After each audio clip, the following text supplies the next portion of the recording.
A king did not lose power in the throne room. He lost it in whispers no one else was meant to hear. There was a place in the Tudor court where no laws applied. No records were kept. And no one was watching closely enough. A space where doubt sounded like truth. Where memory could quietly become leverage. And where a single sentence, spoken too softly to matter, could begin to change everything that followed. No accusations were ever made. No orders were ever given. Yet alliances shifted. Decisions bent. And lives were redirected without anyone knowing exactly why. Tonight, we step into that silence, where power was never held, only heard. So, before you feel comfortable, take a moment to like the video and subscribe to the channel. Only if your heart truly wants to.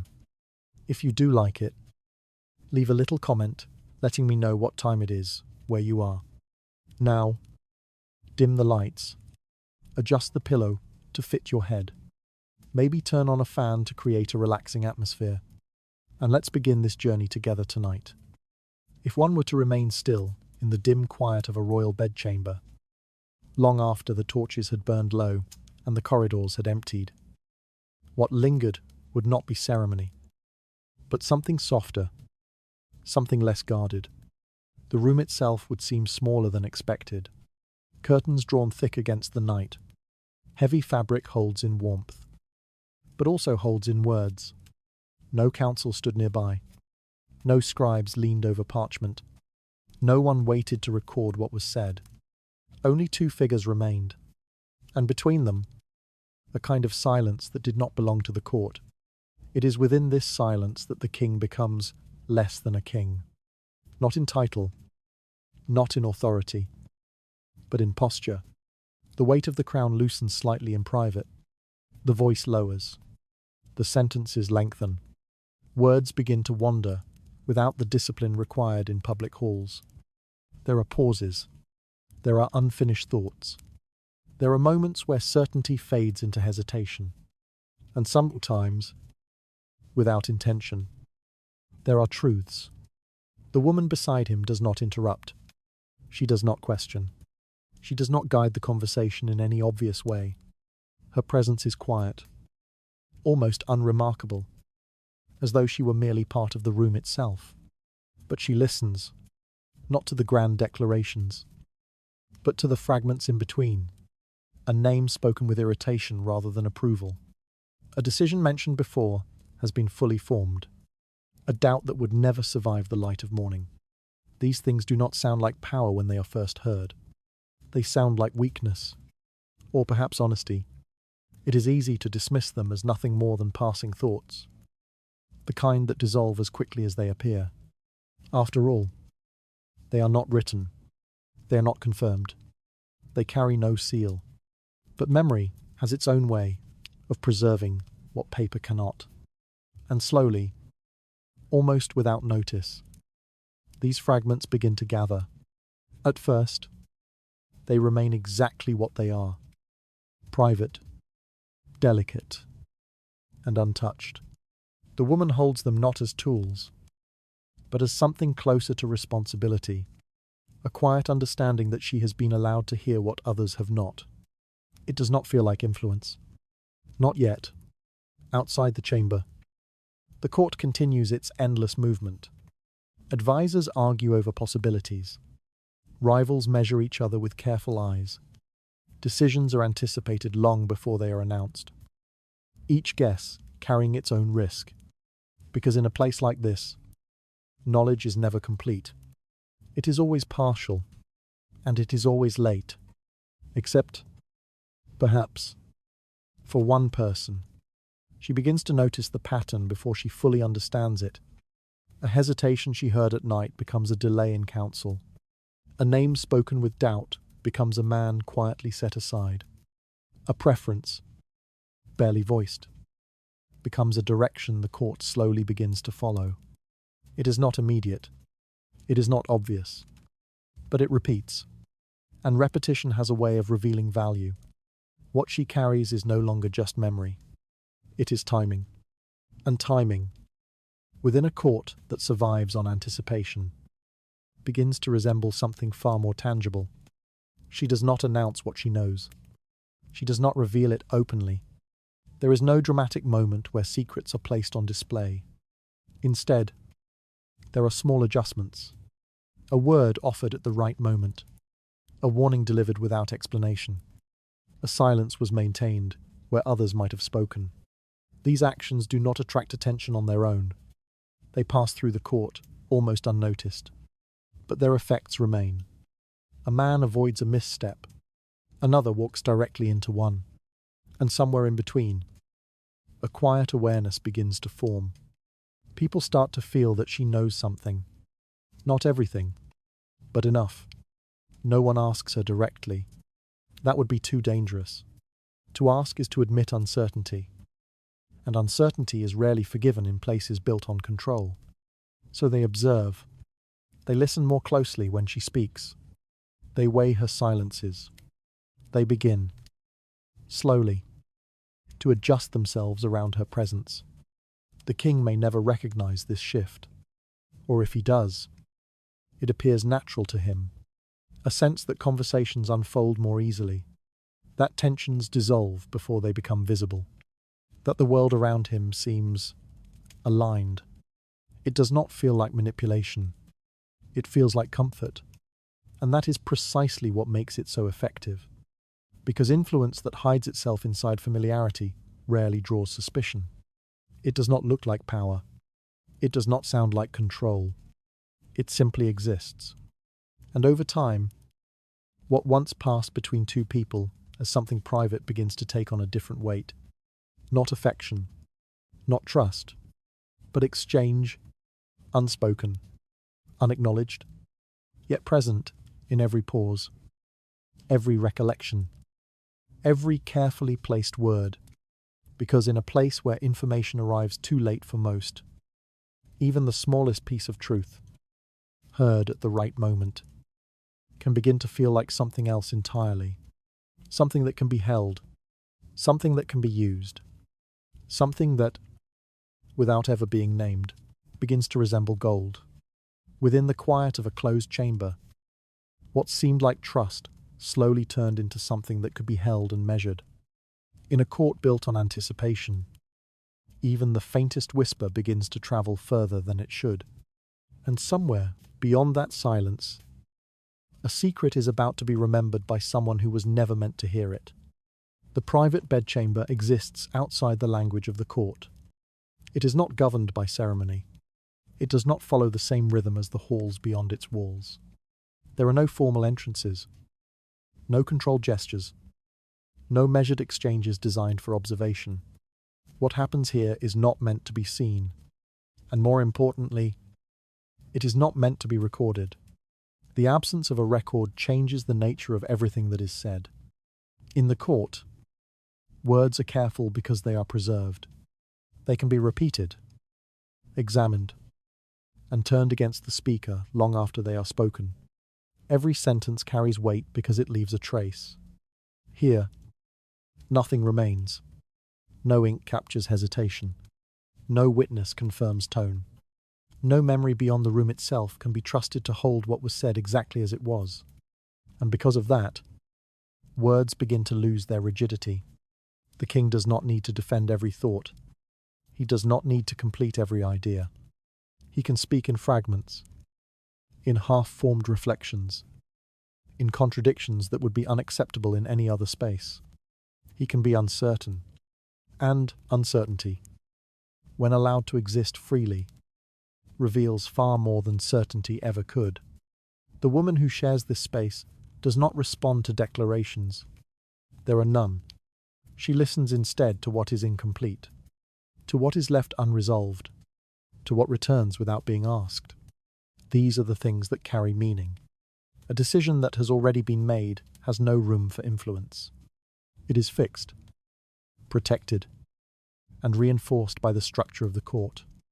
But a decision that is still forming, one that exists only as a possibility, can still be shaped. And this is where the chamber begins to matter. Not as a place of power, but as a place before power.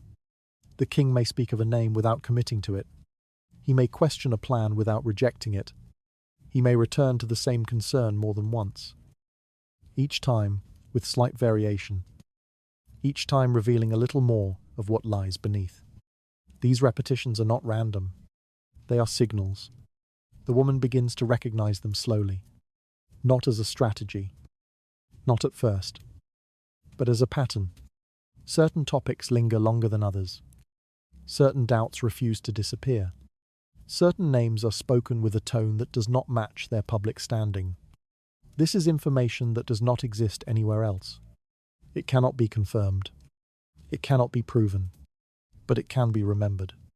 And memory, in a place where nothing is written, becomes the only form of record that matters. At first, this knowledge feels fragile. It belongs to the moment. It seems too uncertain to be used, too incomplete to carry any real consequence. But the court does not wait for certainty. It moves on anticipation. Outside the chamber, men argue over what they believe the king will decide. Alliances form around predictions. Risks are taken based on assumptions that may or may not be correct. And in the middle of all this uncertainty, the smallest advantage becomes significant. To know something slightly earlier than others is enough.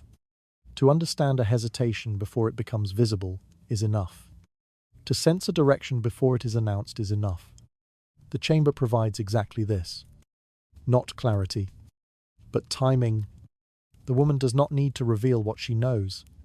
She does not need to explain how she knows it. A single adjustment in behavior is often sufficient. A warning offered without detail. A suggestion placed without emphasis. A silence where others expect speech. These actions do not draw attention.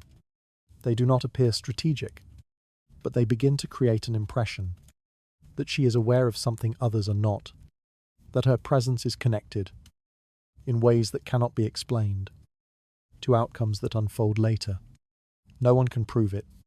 No one can confront it. Because there is nothing to point to. The chamber leaves no evidence behind. And that is what gives it value. Because power that cannot be traced is rarely challenged. Over time, the space itself begins to carry weight. Not because of what it is, but because of what it allows. It becomes a place where influence can exist without declaration, where proximity replaces authority, and where the quietest exchanges begin to shape what will later appear as certainty. It does not look like politics. It does not resemble control, but it moves through the court all the same. Unseen, unrecorded, and far more effective than anything spoken in the light. What seemed like a place outside the court slowly revealed itself as the place where decisions first begin to lose their certainty. In a space where nothing is written, even the smallest hesitation can begin to matter more than any official word. And somewhere within that silence, a memory is starting to carry more weight than anything the court has yet heard. There is no official place for her within the court. Her name is not written among those who advise. She does not sit in council. She is not summoned when decisions are to be made. Nor is she dismissed when they are concluded. By every visible measure, she does not belong to the structure that governs the kingdom. And yet, she remains closer than most. Closer than those with titles. Closer than those with authority. Because proximity, in its quiet form, does not require recognition. It only requires access. The court understands rank. It understands hierarchy. It knows how to measure influence when it is displayed openly, through position, through lineage, through the ability to command or to deny. These forms of power can be seen, recorded, and, if necessary, opposed. But there is another kind that does not appear within these systems, a kind that exists simply because one person is allowed to remain where others are not. The mistress does not need permission to hear. She is already there when the king begins to speak. Not formally, not deliberately, but consistently enough that patterns begin to form. She hears what is not repeated elsewhere, not the decisions that have already been shaped for public hearing. but the thoughts that exist before they are refined, the doubts that are never meant to leave the room, the names are spoken without caution, the opinions that would sound different if they were spoken under observation. These things are not shared with intention. They are shared because there is no one else present to hear them. And that absence creates exclusivity. No document can replicate it. No report can contain it. Because it is not given as information. It is revealed as a consequence of closeness. At first, this closeness appears to carry no weight beyond the room itself. It is easy to assume that what is said in private remains in private. That without witnesses or records, words dissolve as soon as they are spoken. But they do not dissolve. They remain in the only place available to them. Memory. And memory, when it holds something that no one else possesses, begins to resemble something rare, not visible, not provable, but valuable. The mistress does not announce what she knows. She cannot. To reveal the source would be to destroy it. The value of what she holds depends entirely on the illusion that it does not exist. And so, she does nothing obvious. She listens. She remembers. And she waits. Because access is not useful on its own. It becomes useful only when it meets the right moment. Outside the chamber, the court continues to operate within its familiar structures. Men rely on reports, on messengers, on fragments of information passed from one hand to another. Each piece arrives altered, incomplete, and often delayed. Certainty is rare. Timing is unreliable. And in such a system, even the smallest advantage becomes significant. To know something slightly earlier is enough to shift behavior. To recognize a hesitation before it becomes visible is enough to avoid a mistake. To understand a preference before it is declared is enough to align oneself correctly. The mistress possesses this advantage not because she seeks it, but because she remains where others cannot. Her presence grants her access to what has not yet entered the system, to what exists before it can be shared. And that is what makes it powerful. Because once information becomes public, it can be challenged, it can be debated, it can be reshaped. But before that moment, it remains fragile. And fragility is easier to influence than strength. The court does not see her as a threat. Not at first. She holds no office. She commands no loyalty. She cannot issue orders or enforce decisions. But there are small moments, difficult to notice, easy to dismiss, where her awareness begins to surface. A warning that arrives just before a shift, a silence that avoids a misstep, a presence that seems to coincide with outcomes that others failed to anticipate. No one can trace these things back to her.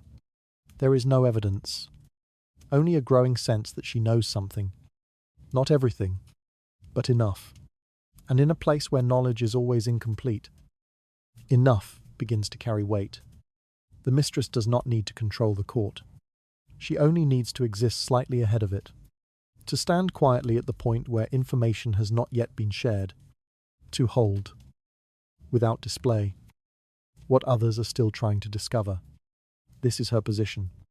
Not recognized, not recorded, but entirely real, because what cannot be seen is rarely resisted, and what cannot be resisted often becomes influence. What appeared to be closeness without meaning slowly revealed itself as a form of access no one else could claim, in a court where information arrives too late for most. Knowing something just a little earlier begins to change everything. Somewhere beyond that advantage, a silence is about to be broken in a way that cannot be taken back. Secrets do not look like power when they are first heard. They arrive quietly, without weight, without form, a sentence spoken without intention, a name mentioned in passing, a hesitation that seems too small to matter. Nothing about them suggests influence. Not at first, because influence in the court is expected to be visible. It is expected to carry rank, to speak through authority, to move with clarity. What cannot be seen is often dismissed as unimportant. But the court does not move on what is seen alone. It moves on to what is expected. An expectation, more often than not, is built on fragments. The mistress does not collect secrets as one might collect objects. There is no deliberate act of gathering. The information comes to her in pieces, scattered across conversations that were never meant to be preserved. A decision mentioned before it is announced. A preference revealed before it is confirmed. A doubt expressed before it is hidden. Individually, these fragments seem incomplete, but together, they begin to form something else. Not certainty, but direction. And direction, within a system that depends on anticipation, begins to resemble value. The court is always trying to see ahead. Men position themselves not for what is happening now, but for what they believe will happen next. They align with decisions before those decisions are declared. They withdraw before being excluded. They move in advance, because moving too late carries consequences. But anticipation requires information, and information, when it arrives late, loses its usefulness. The mistress exists in a different position. She does not receive the final version of a decision. She hears the earlier one, the uncertain one, the version that still contains hesitation. This is what gives her an advantage. Not knowledge of what will happen, but knowledge of what might happen. And that difference is enough, because a possibility, when recognized early, can be treated as a probability. A hesitation, when understood correctly, can be read as direction. A passing remark, when remembered, can become a signal. She does not need to reveal these things directly. She cannot. To expose the source would be to destroy the value. Instead, the secret remains where it is, unspoken, but not unused. A warning is given without explanation. A suggestion is placed without emphasis. A reaction is timed in a way that appears instinctive rather than informed. These actions do not appear connected to anything larger. They pass unnoticed, but they alter outcomes. A man avoids aligning with the wrong faction. Another finds himself isolated without understanding why. A third begins to shift his position, sensing a change he cannot yet see. None of them can point to a cause, because the cause does not exist in a form that can be named. It exists only in memory, and memory does not leave evidence. Over time, the mistress begins to understand that what she holds is not simply knowledge, it is leverage. Not the kind that forces action, but the kind that adjusts it. The king's attitude toward a faction, spoken once, lightly, in private, can become a quiet signal that reshapes alliances. A moment of doubt, expressed without intention, can echo outward, influencing decisions made far from the chamber where it first appeared. The court does not need full information.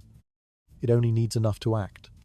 And enough, when delivered at the right moment, becomes indistinguishable from certainty. This is how secrets begin to resemble capital. They are not spent openly. They are not exchanged directly, but they are used carefully, quietly, and always at the moment when they carry the most weight. The mistress does not control the court. She does not command its movements, but she exists just ahead of them. At the point where decisions are still forming, at the point where belief has not yet settled, at the point where even the smallest shift can redirect something much larger. And because of that, what she holds begins to take on a different meaning. Not memory, not a coincidence, but value. A kind of value that cannot be counted, cannot be proven, cannot be traced, yet one that continues to shape outcomes long after the words themselves have disappeared. What once seemed like scattered fragments slowly revealed themselves as something that could guide decisions without ever being seen. In a court that moves on, anticipation, even uncertainty begins to carry the weight of direction. At the edge of that fragile advantage, A single piece of information is about to be used in a way that cannot remain hidden. The night does not hold power in the same way the day does. During daylight, everything is structured. Words are placed carefully. Expressions are measured. Even silence is deliberate, shaped by awareness of who might be watching. The king speaks not only to be heard, but to be understood in a particular way. At night, that structure begins to loosen. The chamber grows quieter. The air settles. The movement of the court fades into the distance, leaving behind a kind of stillness that does not belong to politics. It belongs to something else, something closer to fatigue, something closer to the truth. The king does not always intend to speak more freely in these moments. It happens gradually, almost without notice. A thought left unfinished earlier in the day returns. A concern dismissed in public begins to take form again. The need to maintain certainty fades, replaced by something less controlled. He does not announce doubt. He reveals it. Not directly, not clearly, but in the way his voice changes, in the pauses between words, in the slight hesitation before a name is spoken. These are not the sounds of authority. They are the sounds of a man who no longer needs to appear certain. And certainty, once removed, leaves space for something else. Weakness, not the kind that collapses power, but the kind that exposes it. The mistress does not react to this. She does not interrupt. She does not reassure. She listens, not with urgency, not with visible intent, but with a stillness that allows the moment to continue. She does not need to guide the conversation. The silence itself does that. It stretches, gently, inviting the king to continue speaking, to move further into thoughts he might otherwise leave unspoken. This is where the most valuable things are revealed. Not decisions, not commands, but admissions, a frustration that cannot be expressed before the court, a doubt about a man who is trusted in public, a hesitation about a choice that will soon affect many. These things do not sound important when they are spoken. They are quiet, almost ordinary, but they carry something that the court rarely hears. Honesty without preparation. The king may not remember these moments clearly in the morning. What is said here does not pass through the same careful process as official speech. It is not repeated, not reinforced, not recorded. It drifts, like something temporary, but not everything disappears.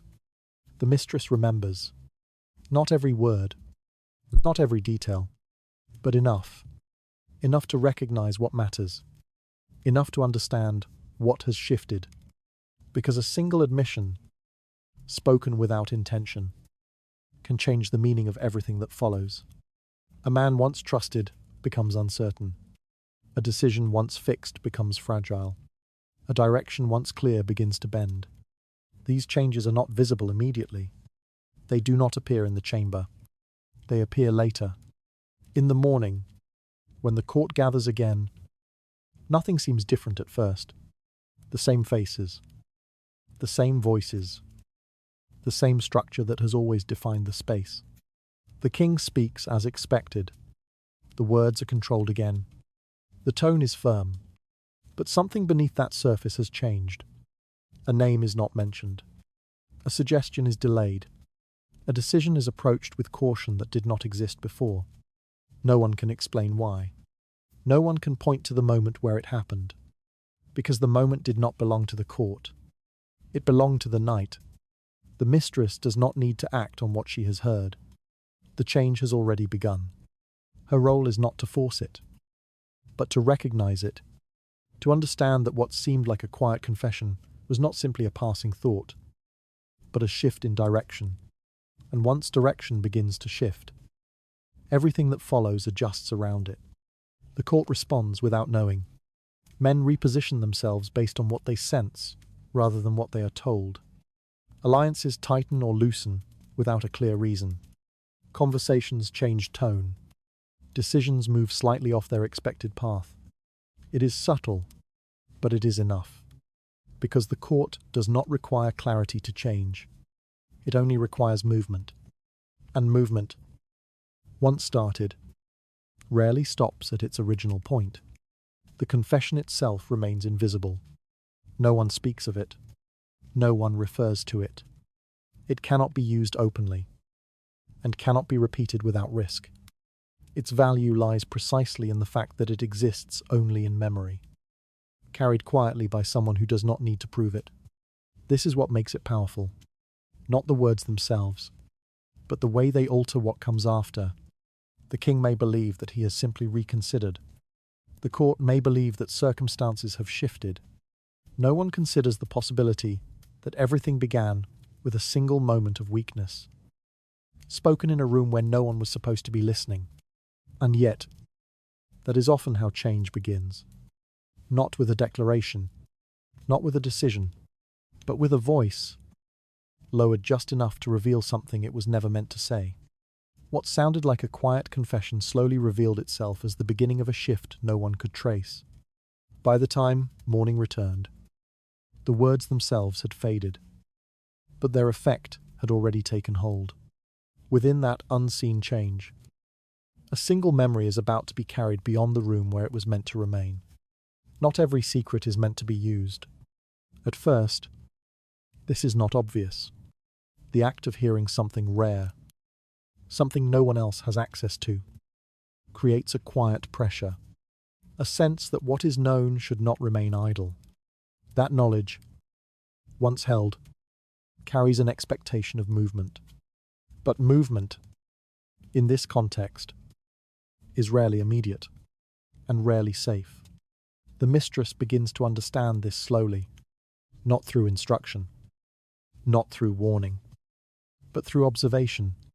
She sees how the court reacts to information when it appears too quickly, too clearly, or in the wrong place. Information that arrives without an origin creates suspicion. Information that arrives too early invites resistance. Information that arrives too directly reveals intention. And intention, once revealed, can be turned against its source. This is where the distinction begins.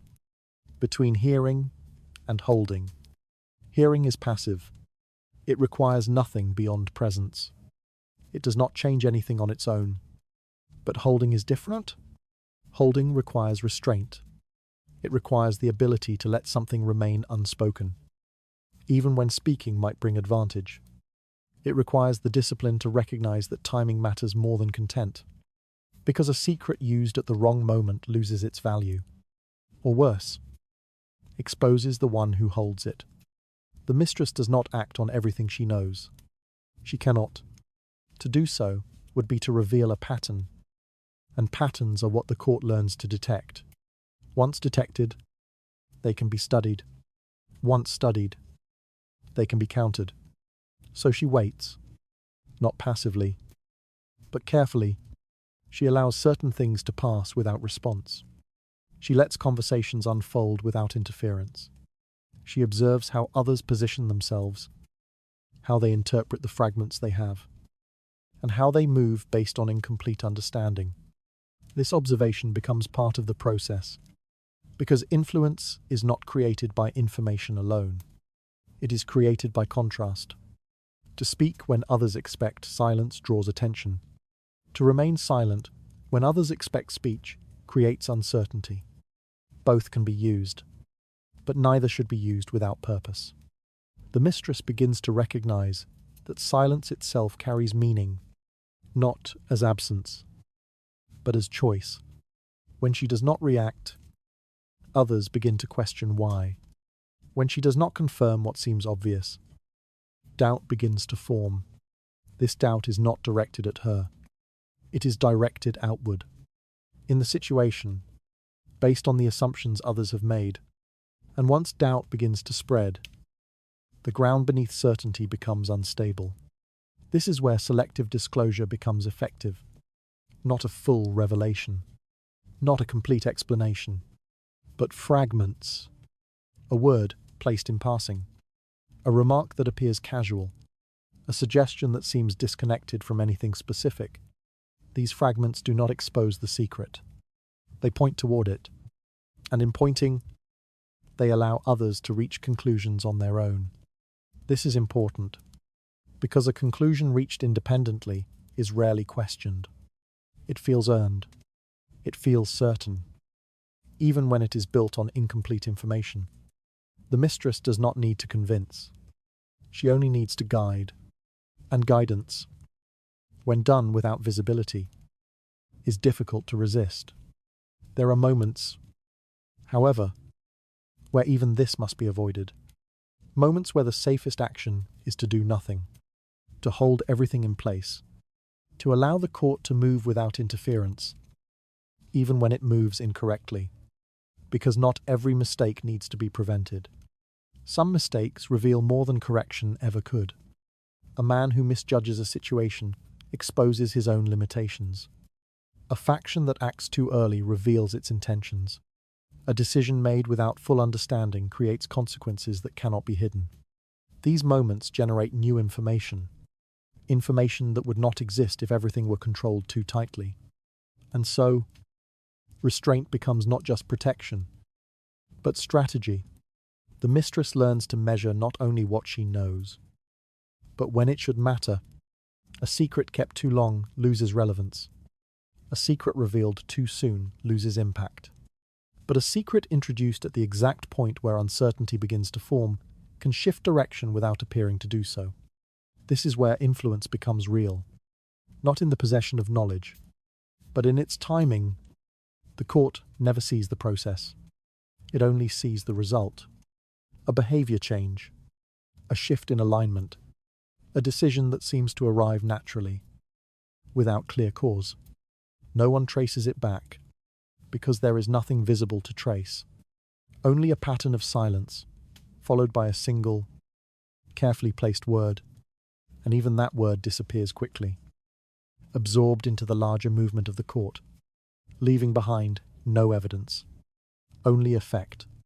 What began as the simple act of listening slowly revealed itself as the discipline of knowing when not to speak. In a court where every word carries risk, silence itself begins to shape what others believe. From within that silence, a single choice is about to determine whether a secret remains powerful or becomes a threat. A secret, on its own, does not change anything. It exists quietly, held in memory, carrying potential but not yet effect. It does not move the court. It does not alter decisions. It does not protect or destroy, not until it is placed. And placement is not the same as exposure. The mistress does not reveal what she knows. She positions it, carefully, indirectly, in ways that allow the secret to remain hidden, even as its influence begins to spread. This is the first transformation. From possession to advantage. She does not begin with enemies. She begins with allies. Not openly declared allies, but those whose movements align with what she understands. Men who would benefit from knowing just a little more than they currently do. Men who, if given the right signal, might adjust their position before it becomes too late. She does not tell them everything. She cannot. To explain too clearly would raise questions. To provide too much detail would expose a source that must remain invisible. Instead, she offers something smaller, a warning, not direct, not complete, a sentence spoken in passing, a suggestion framed as concern. A hesitation is placed just before a decision is made. It does not sound like certainty. It sounds like intuition. And that is what makes it acceptable. Because intuition does not require proof. It does not demand explanation. It allows the listener to act without admitting that they have been influenced. The ally adjusts. Not dramatically. Not in a way that draws attention. But enough. Enough to avoid aligning with the wrong side. Enough to delay a decision that would have led to consequences. Enough to remain just slightly ahead of what is about to unfold. No one sees the connection. The warning disappears as soon as it is given, but its effect remains. This is how the first layer of influence forms. Quietly, without a trace, The second transformation is more delicate, because it involves those who are not allies. The mistress does not attack directly. There is no confrontation, no accusation, no open challenge, because open action invites response, and response creates risk. Instead, she allows the secret to move in a different way, not as information, but as a suggestion, a doubt introduced without origin, a question that seems to arise naturally, a remark that does not accuse, but does not dismiss either. It is enough, because the court does not require certainty to react. It reacts to possibility. A man who is trusted does not need to be proven untrustworthy. He only needs to appear uncertain. A faction that seems stable does not need to be broken. It only needs to be questioned. And once doubt begins, it does not remain contained. It moves from one conversation to another, from one voice to the next, each time losing clarity, but gaining reach. No one remembers where it started. No one claims responsibility, but everyone adjusts. This is how an opponent begins to weaken, not through force, but through erosion. The mistress does not need to continue. The court does the rest, because the court sustains what it fears, and it fears what it does not fully understand. The third transformation is the most subtle. It does not rely on words at all. It relies on presence.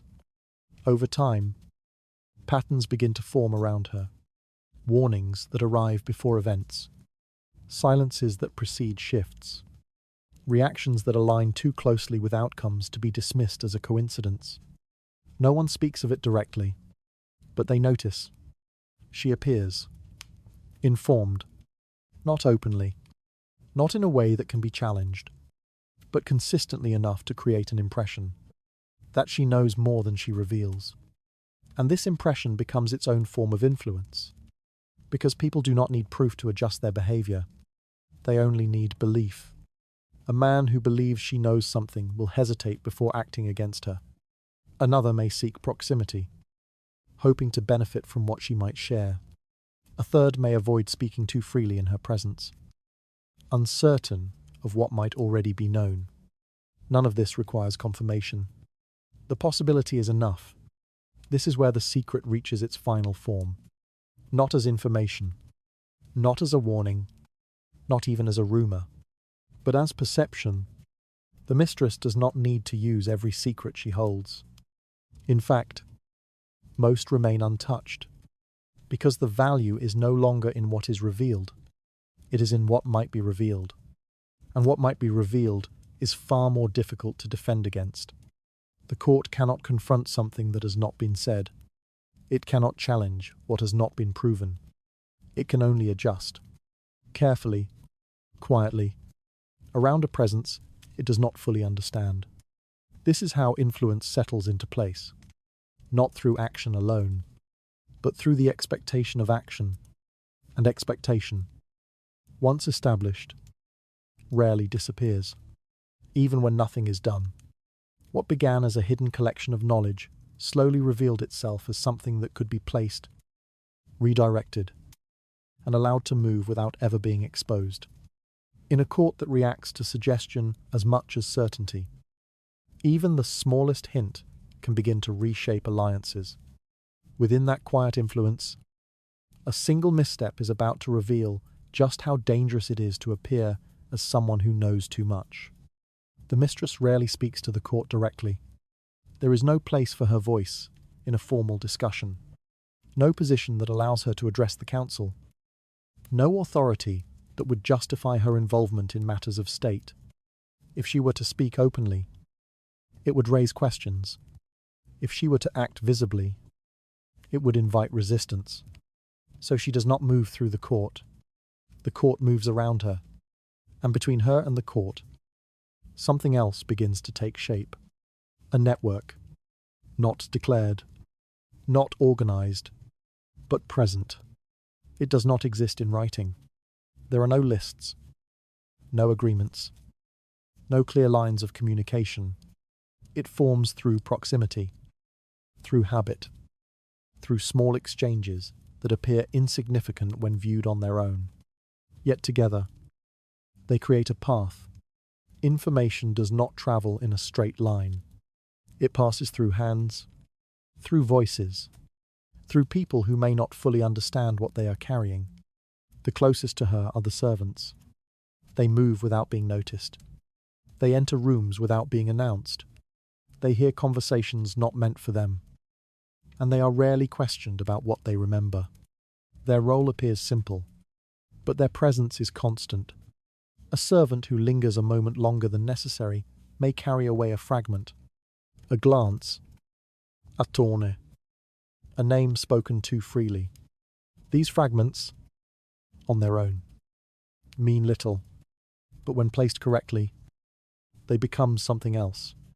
The mistress does not instruct them openly. She does not give clear commands. Instead, she allows patterns to form. A question was asked in passing, a preference expressed without emphasis, a silence that encourages observation. Over time, the servants begin to understand what matters, not because they are told, but because they learn to recognize it.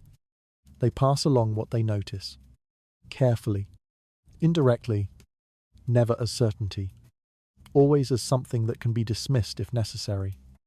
And because of that, what they carry moves easily, beyond the chamber, beyond the walls that were meant to contain it, further outward. The network widens. Noble relatives, connected by blood and obligation, receive signals that are never spoken clearly. A visit that seems routine carries a shift in tone. A letter that appears ordinary contains a subtle change in emphasis. Nothing is stated directly, nothing is confirmed, but meaning travels, because those who receive these signals are already listening for them. They do not need an explanation. They only need direction. And direction, when given without clarity, allows them to act without appearing to have been guided. This is important, because influence that can be traced becomes vulnerable. Influence that cannot be traced becomes persistent. The network continues to extend. Lawyers, clerics, secretaries, men whose roles require discretion, men who are trusted not to repeat what they hear. And because they are trusted, they are rarely questioned. These men do not carry secrets openly. They carry impressions. A tone was noticed during a conversation. A hesitation observed during a decision. A shift in attitude that suggests something has changed.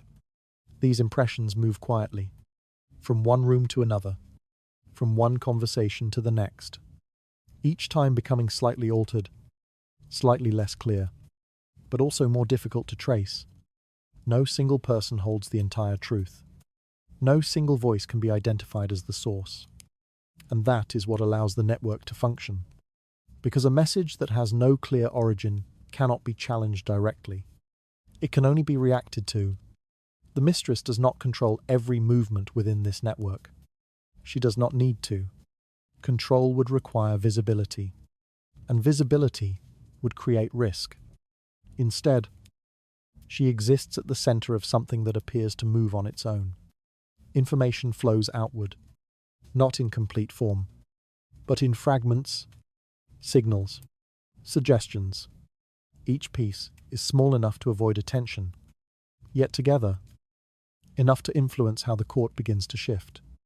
A decision is delayed here. A concern was raised there. A quiet adjustment in position that spreads from one faction to another. No one sees the full pattern. No one understands the structure, because no structure can be seen. Only movement, only effect. And over time, the network begins to resemble something stable, not fixed, not permanent, but reliable. A way for influence to travel without exposure. A way for knowledge to move without being claimed. The mistress does not appear within this movement. Her presence is not required once the network begins to function. And that absence becomes part of its strength, because power that does not show itself is rarely resisted, and influence that cannot be traced is rarely stopped. The court continues to speak, to argue, to decide, believing that it understands the forces shaping its actions, never quite noticing that something else has already begun to move beneath it. Quietly, indirectly, and with far greater reach than anything spoken aloud, what appeared to be scattered individuals slowly revealed itself as a network through which influence could move without ever being seen. In a court where every word is watched, meaning begins to travel more effectively when it is broken into fragments. Amid that unseen movement, a single link is about to fail in a way that exposes more than it was meant to carry. A secret does not always leave the room by intention. Sometimes, it moves because something small fails. Not the secret itself, but the path it takes. The network that once carried fragments quietly begins to shift under pressure. A word is repeated too clearly. A tone is remembered too precisely. A detail appears where it should not. At first, no one notices. The court is full of noise. Conversations overlap. Information moves constantly, changing shape as it passes from one person to another. A single inconsistency is easily lost within the larger movement. But not all inconsistencies disappear. Some linger. A phrase that sounds too exact. A remark that seems too specific. A reaction that arrives too early. These things do not align with how information is supposed to travel. And because they do not align, they begin to draw attention. Not openly, not immediately, but quietly. The kind of attention that does not announce itself, but begins to observe more closely. The kind that waits. The court does not ask direct questions at first. It listens. It compares. It begins to notice where certain pieces of knowledge appear. And more importantly, where they should not. A man speaks with confidence about something that has not yet been decided. Another avoids a mistake that no one has warned him about. A third adjusts his position before any visible change has occurred. Individually, these moments can be dismissed. Together, they begin to suggest something else. That information is moving in a way it should not. That someone is carrying more than they are supposed to. The source is not obvious.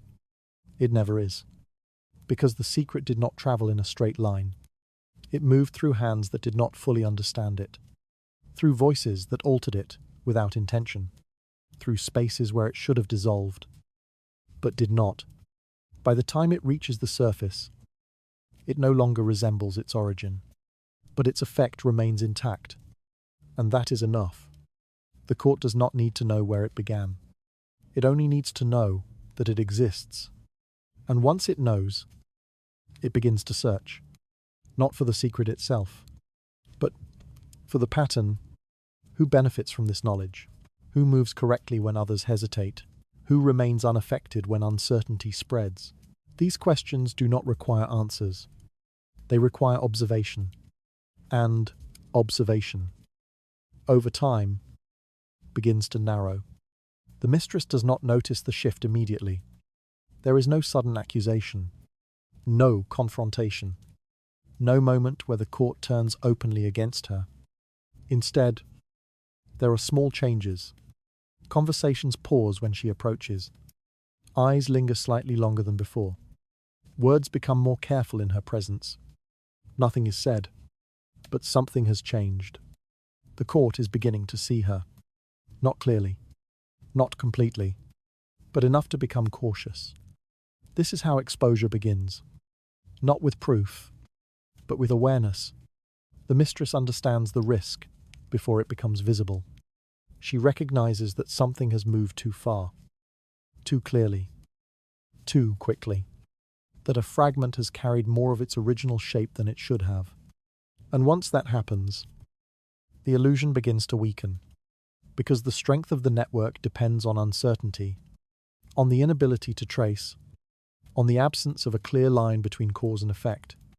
When that line begins to form, even faintly, it creates danger. She does not react openly. She cannot. To react would confirm what has not yet been proven. Instead, she withdraws. Not completely, but enough to disrupt the pattern. Silence returns where there had once been subtle movement. Signals become less frequent. The flow of fragments slows.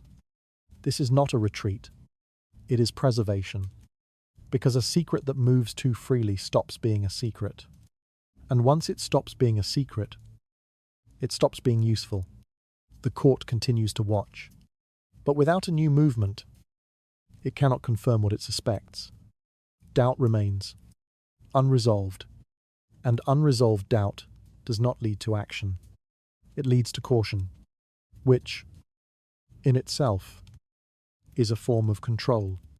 The mistress remains where she has always been, close enough to hear, close enough to know, but now, more careful than before, because she understands something that the court is only beginning to realize. The danger of a secret is not in its content, but in its movement. And once that movement becomes visible, even briefly, it changes everything that comes after. Not immediately, not dramatically, but enough. Enough to leave a trace. And in a place where nothing is supposed to leave a trace. Even the smallest one is difficult to erase. What once moved quietly through unseen paths has now left behind a trace that cannot be fully hidden. In a court that does not need proof to become cautious, even a single inconsistency begins to reshape how people observe each other. As that quiet suspicion spreads, a name is starting to surface in places where it was never meant to be spoken. Knowledge does not always protect the one who holds it. At first, it appears to do exactly that. It creates distance between her and the uncertainty that surrounds the court. It allows her to move slightly ahead of others, to anticipate shifts before they become visible, to avoid the mistakes that trap those who rely only on what is publicly known. For a time, this feels like safety, like control. But knowledge, when it accumulates, begins to change how it is perceived, not only by others, but by the space around it. The mistress does not announce what she knows. She has never needed to. Yet over time, the pattern becomes difficult to ignore. Too many moments align. Too many decisions unfold in ways that seem to reflect an awareness she should not possess. No one can prove it. But the court does not require proof. It requires suspicion. And suspicion, once formed, rarely remains contained. It begins quietly. A conversation hesitation. A glance exchanged between two men who do not speak of what they are thinking. A slight adjustment in tone when her name is mentioned. Nothing direct. Nothing that could be challenged. But enough to suggest that something has shifted. The mistress is no longer invisible. She is being considered. Not openly, but carefully. The court begins to ask questions it does not intend to answer. How does she know what she knows? Why does her presence seem to coincide with certain outcomes? What does she hear that others do not? These questions do not need resolution. They only need to exist. Because once they exist, they begin to alter behavior. Men become more guarded in her presence. Conversations shorten. Details are withheld.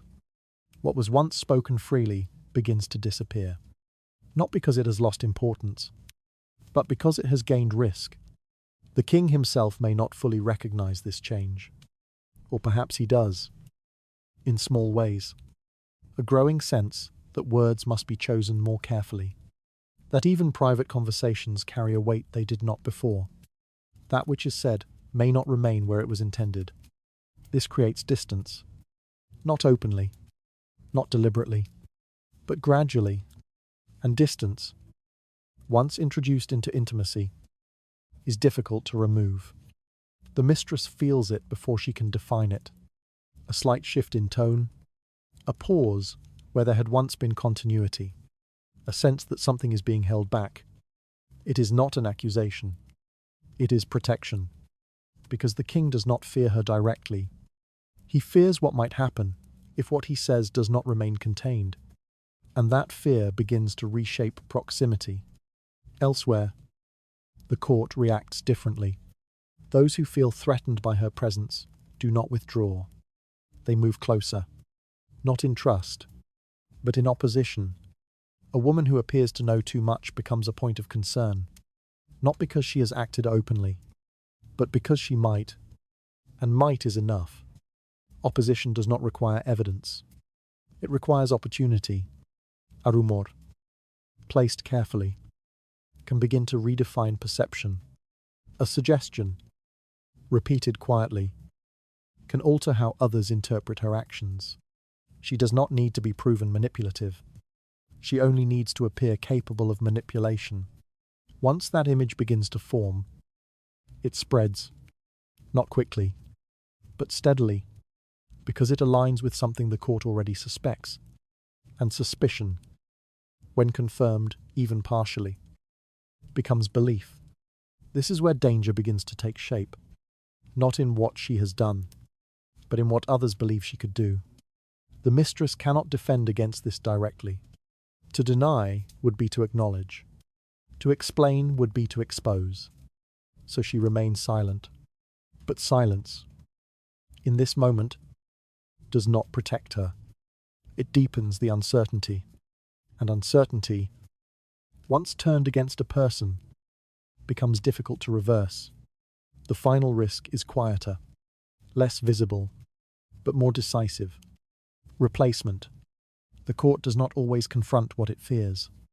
It removes it, not through accusation, not through punishment, but through absence. A new presence appears. Another woman.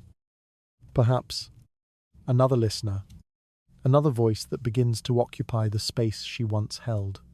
The shift is gradual, almost gentle, but irreversible. The mistress is not dismissed. She is simply no longer central, and without proximity, everything changes. Access disappears. The flow of information slows, then stops. What she once held becomes outdated. What she once understood becomes uncertain. The advantage fades, not because it was taken, but because it is no longer sustained.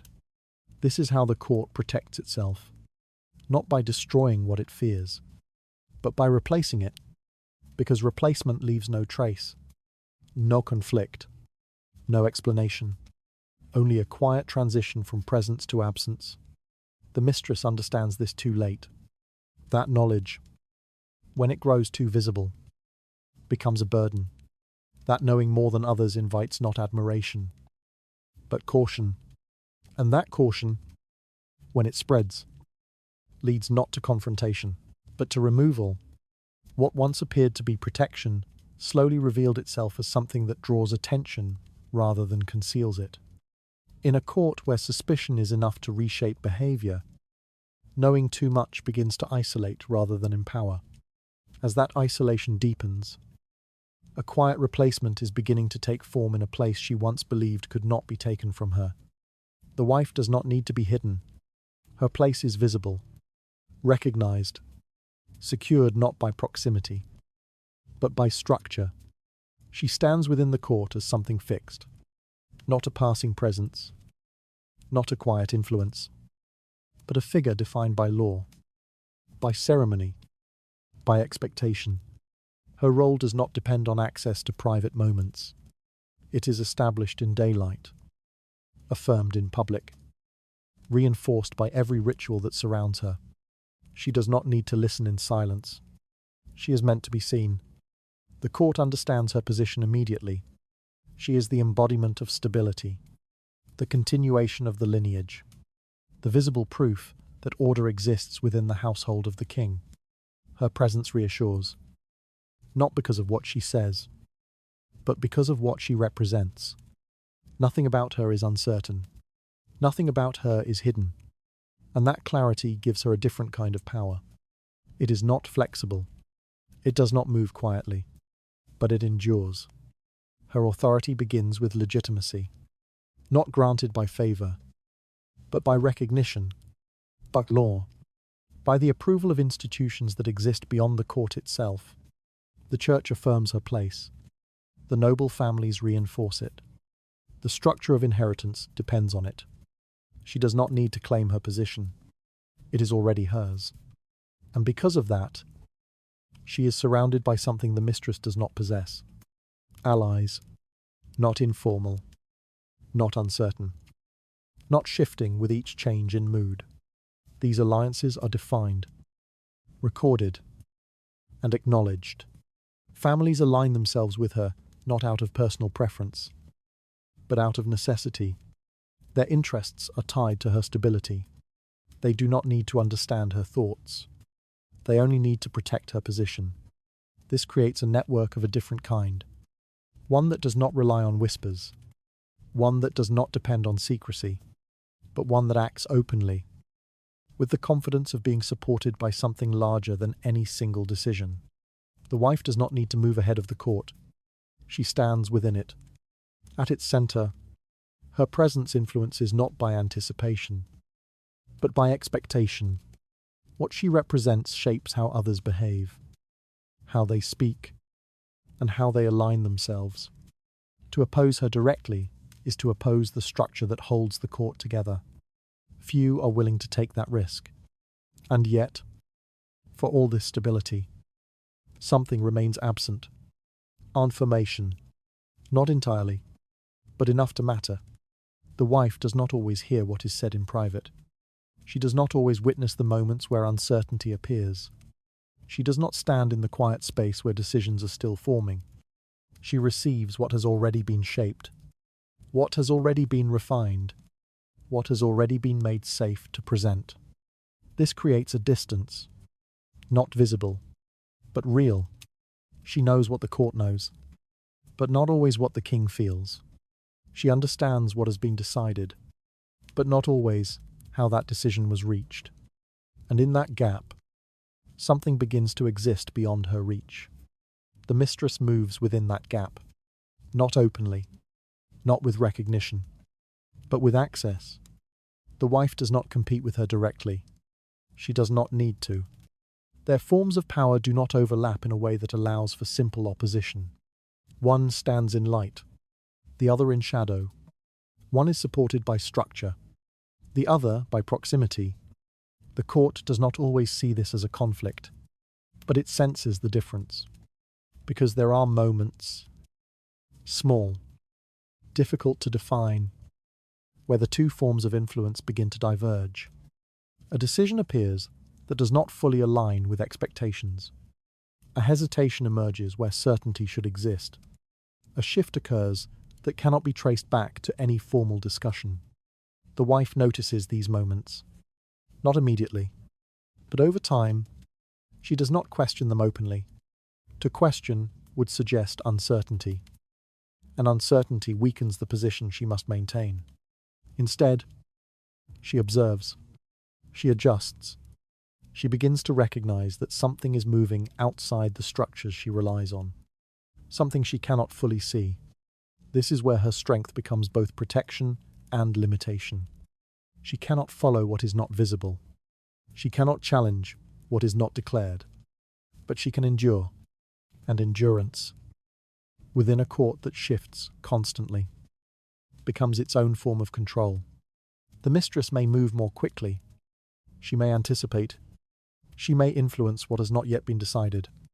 But the wife remains, fixed, recognized, difficult to remove, because to remove her would be to disrupt something larger than personal preference, something that extends beyond the chamber, beyond the court, into the order that holds everything in place. And yet, even that order is not complete, because what is visible is not always what determines direction, and what determines direction is not always visible. The wife holds power that cannot be denied, but she does not always hold the truth. And in a court where truth often appears too late, that absence begins to matter. What appears to be the strongest position in the court slowly reveals its limits when it stands too far from where decisions begin. In a structure built on visibility and recognition, not all influence can be seen or measured. Between these two forms of power, a quiet imbalance is starting to form in a place where no one is yet looking. The court does not always recognize conflict when it first begins. There are no raised voices, no open accusations, no visible division that can be clearly named. And yet, something is moving beneath the surface. not between armies, not between factions, but between two forms of power that do not speak the same language. The wife does not need to assert herself. Her position is already defined. It is written into law, reinforced by ceremony, protected by institutions that extend beyond the court itself. She does not need to compete for recognition. She embodies it. When she enters a room, her presence carries expectation. Others adjust without being told. Conversations shift in tone. Behavior aligns itself around her, not because she demands it, but because the structure of the court requires it. This is her strength. Stability, clarity, authority that does not need to be explained. The mistress holds none of this. She has no law to protect her, no title to define her, no formal place within the system that governs the court. And yet, she possesses something the wife does not: access, not to the court, but to the moment before the court. She hears what is not yet decided. She understands what has not yet been shaped. She moves within uncertainty, while the wife stands within certainty. These two forms of power do not appear to intersect. One is visible, the other is not. One is fixed, the other is fluid. And because they operate in different spaces, the conflict between them is not immediate. It emerges slowly, through difference. The wife influences through expectation. What she represents shapes what others believe should happen. Her presence reinforces order. Her alliances strengthen stability. When she supports a direction, it appears legitimate. The mistress influences through anticipation. What she knows shapes what others prepare for. Her presence alters timing. Her awareness shifts behavior before decisions are declared. When she moves, it is not seen as authority, but it is felt. At first, these movements exist side by side. The court adjusts to both without question. But over time, small inconsistencies begin to appear. A decision aligns with expectations. Then another shifts unexpectedly. A faction positions itself correctly. Another misjudges, without understanding why. These moments do not form a pattern immediately, but they accumulate, and accumulation begins to reveal the difference. The wife notices that what should be stable is not always stable. That which appears certain does not always remain so. She does not question this openly. She cannot. To question uncertainty is to suggest that her position is not absolute, and her position depends on appearing absolute. So she observes. She listens, not to the public declarations she already understands, but to the spaces between them, to what is not explained, to what does not align. The mistress notices something different. She recognizes that her influence, once quiet and contained, now intersects with something larger, something more visible, because there are moments when what she understands begins to move against what is expected. And when that happens, the difference becomes harder to hide. This is where competition begins. Not through confrontation, but through divergence. The wife does not need to know what the mistress knows. She only needs to sense that something is shaping decisions outside of her reach. The mistress does not need to challenge the wife directly. She only needs to continue existing within the space that the wife cannot enter. Both move toward the same point, the king, but they move in different ways. The wife reinforces what should be. The mistress influences what might be. One stabilizes, the other redirects.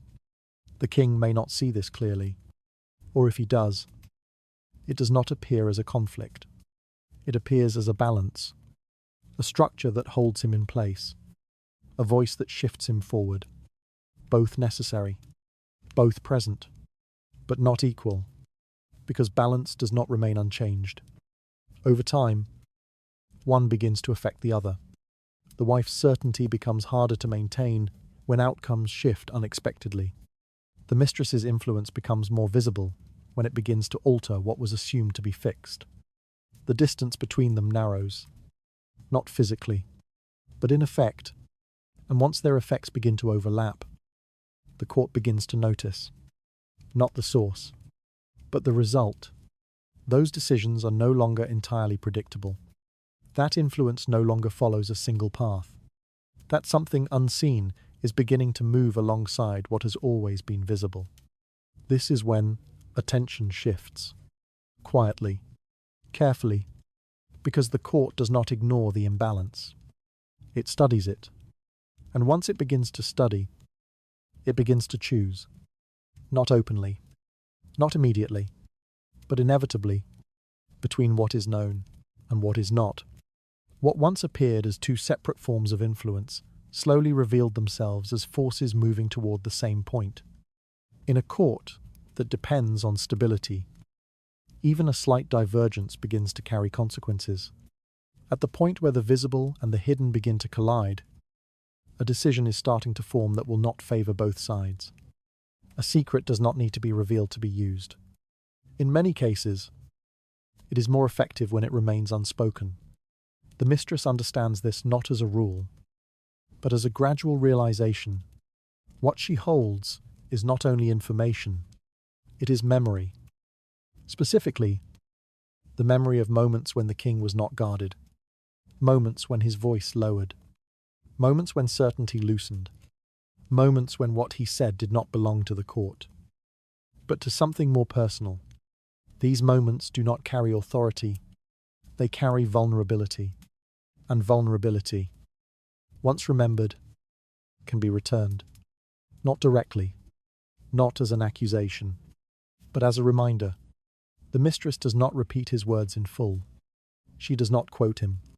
To do so would be too precise, too exposing. It would turn something private into something confrontational. Instead, she echoes a torne, a phrase, a fragment of meaning that resembles what was once said, just enough to be recognized, not enough to be challenged. This is how the first shift occurs.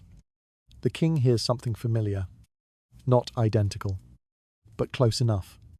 And that familiarity creates hesitation, because what was once spoken freely, without consequence, now returns in a different form, not as a confession, but as context.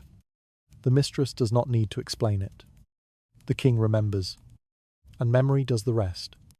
He recalls the moment when he spoke without control, when he allowed doubt to surface, when he expressed something he would not repeat in public. That memory does not feel like power. It feels like exposure. And exposure, even when subtle, alters behavior. The mistress does not press. She does not insist.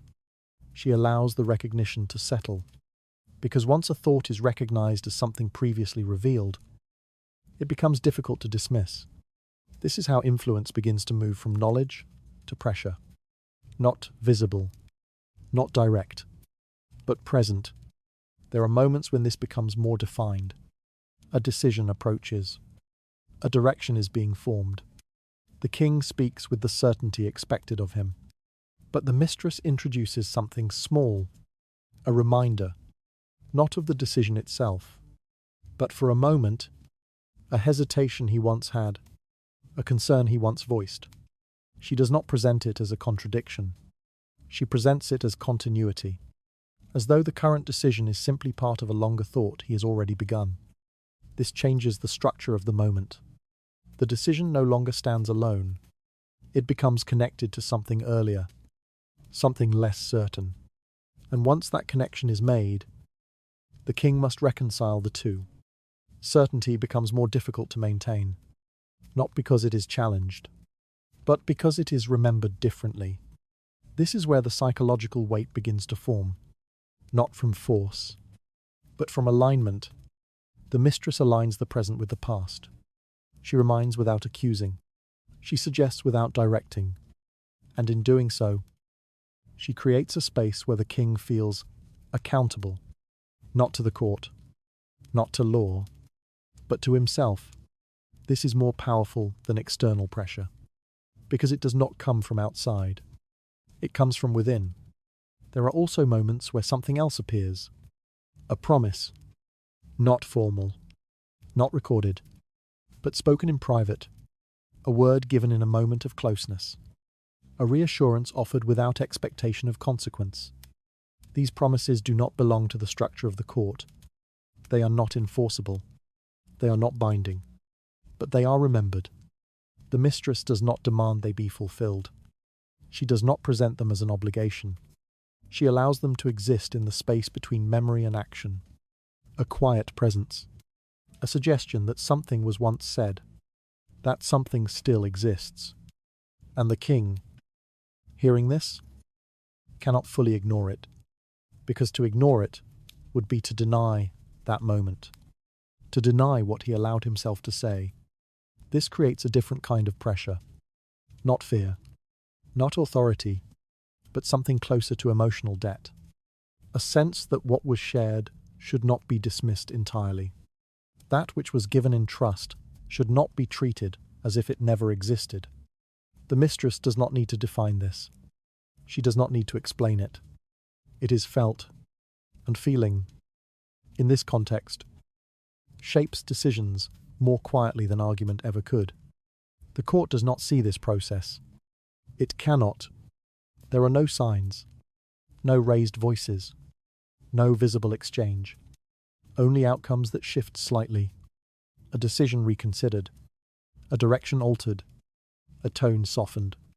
No one traces it back, because there is nothing to trace, only a memory, returned at the right moment, and a response that appears to come from within.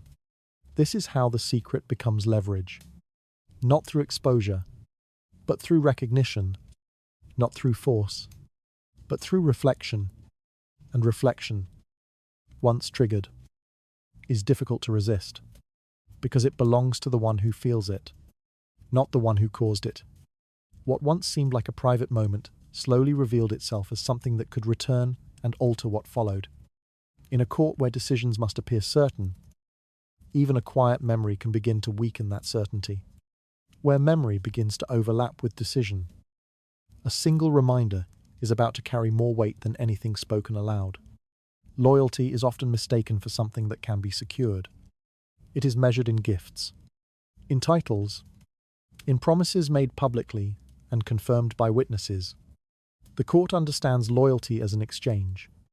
A man is rewarded, and in return, he remains aligned. A favor is granted, and in return, it is remembered. These exchanges are visible. They can be counted. They can be reinforced through repetition. But what is visible is not always what endures, because what is visible can be replaced. A greater title, a larger reward, a stronger alliance. All of these can be offered again, by someone else, at a different time. And when that happens, loyalty begins to shift. Not suddenly, but gradually, because what was given once can be given again. And what can be given again rarely remains permanent.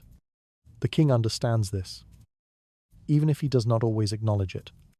The court around him is filled with men whose loyalty depends on what they receive. They speak in agreement when it benefits them. They align themselves with what appears stable. They remain close as long as the cost of distance is greater than the cost of proximity. This is not betrayal. It is structured. The mistress does not offer this kind of loyalty. She cannot.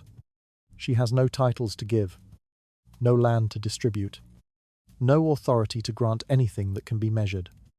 And yet, something holds the king's attention in a way that cannot be easily explained.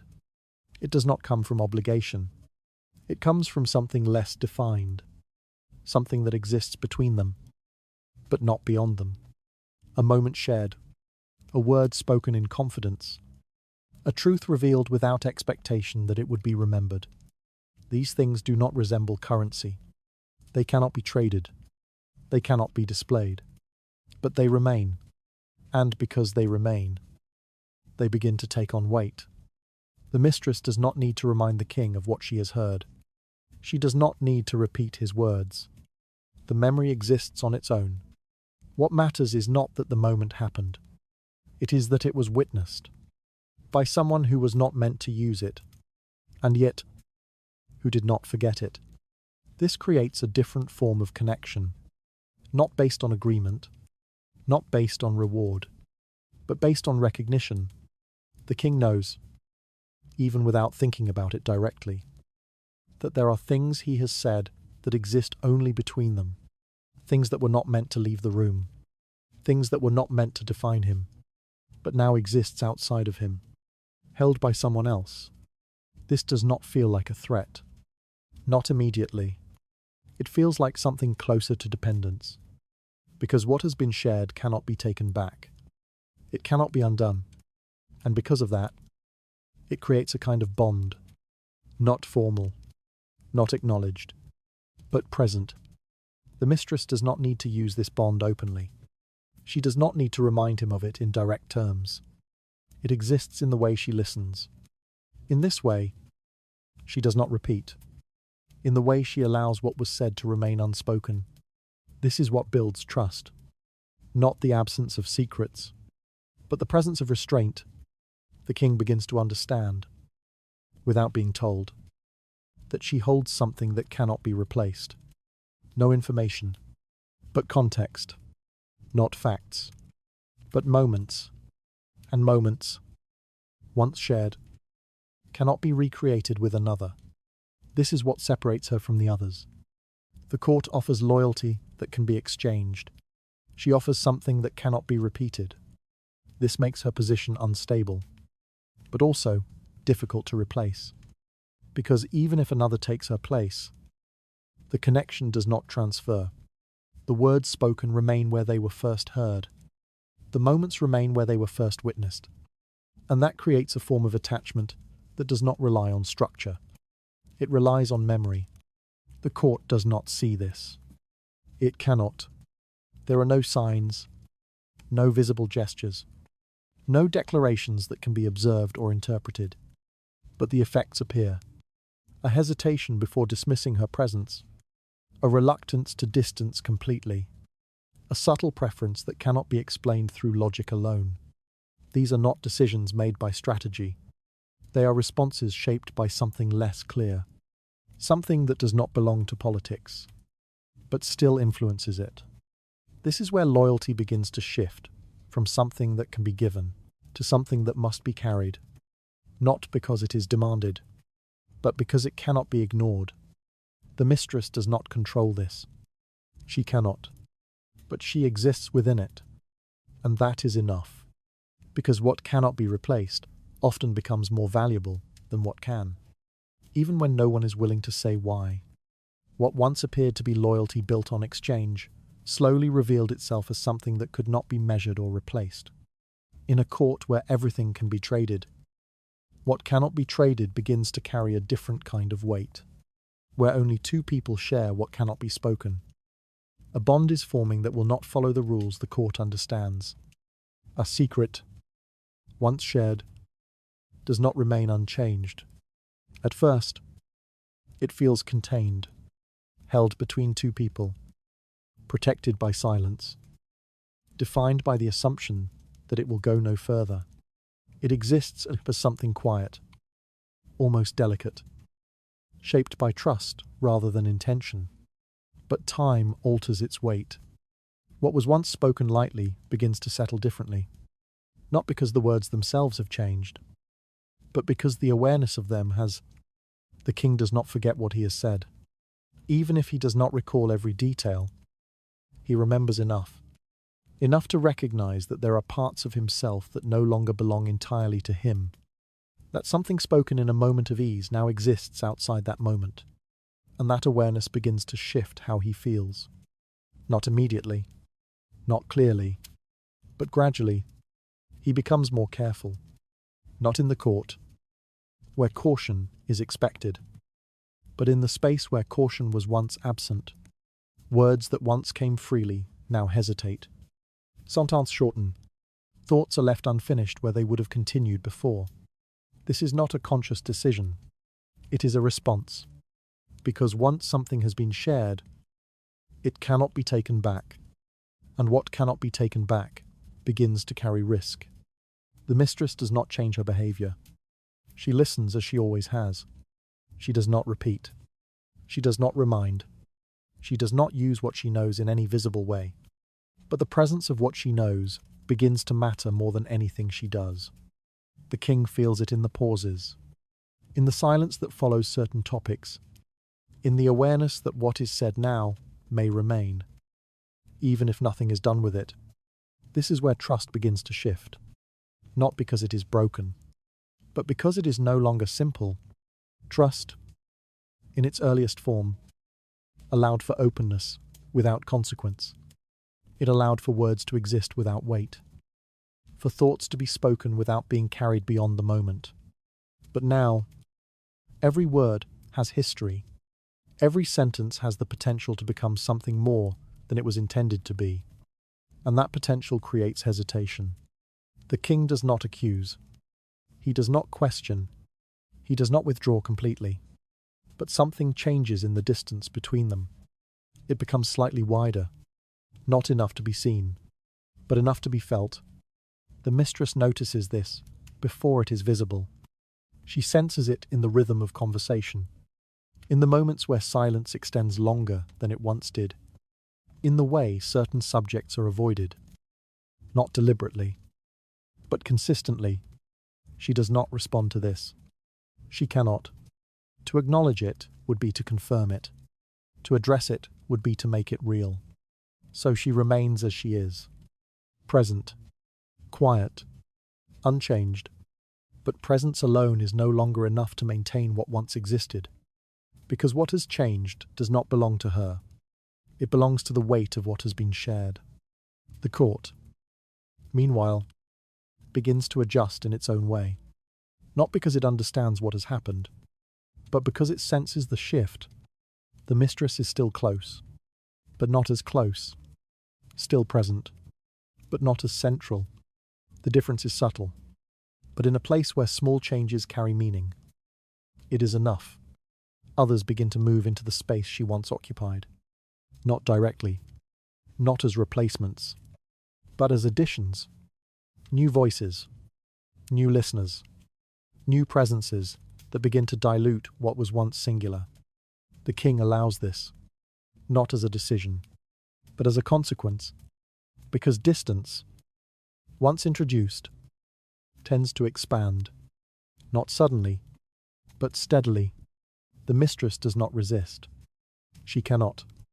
To resist would be to draw attention, and attention, in this moment, would only accelerate what is already happening. Instead, she observes, she understands, perhaps too late, that what she holds has changed its nature. What was once an advantage has become a burden. What once allowed proximity now creates distance, because the more she knows, the more the king must consider what she might know, and what he might say next. This is the burden of secrecy, not in the act of keeping it, but in the awareness of it. A secret held alone is silent. A secret shared is never still.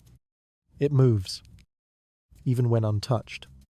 It changes the space around it. It reshapes how words are spoken, how silence is used, how closeness is maintained, or not maintained. The mistress does not lose her place all at once.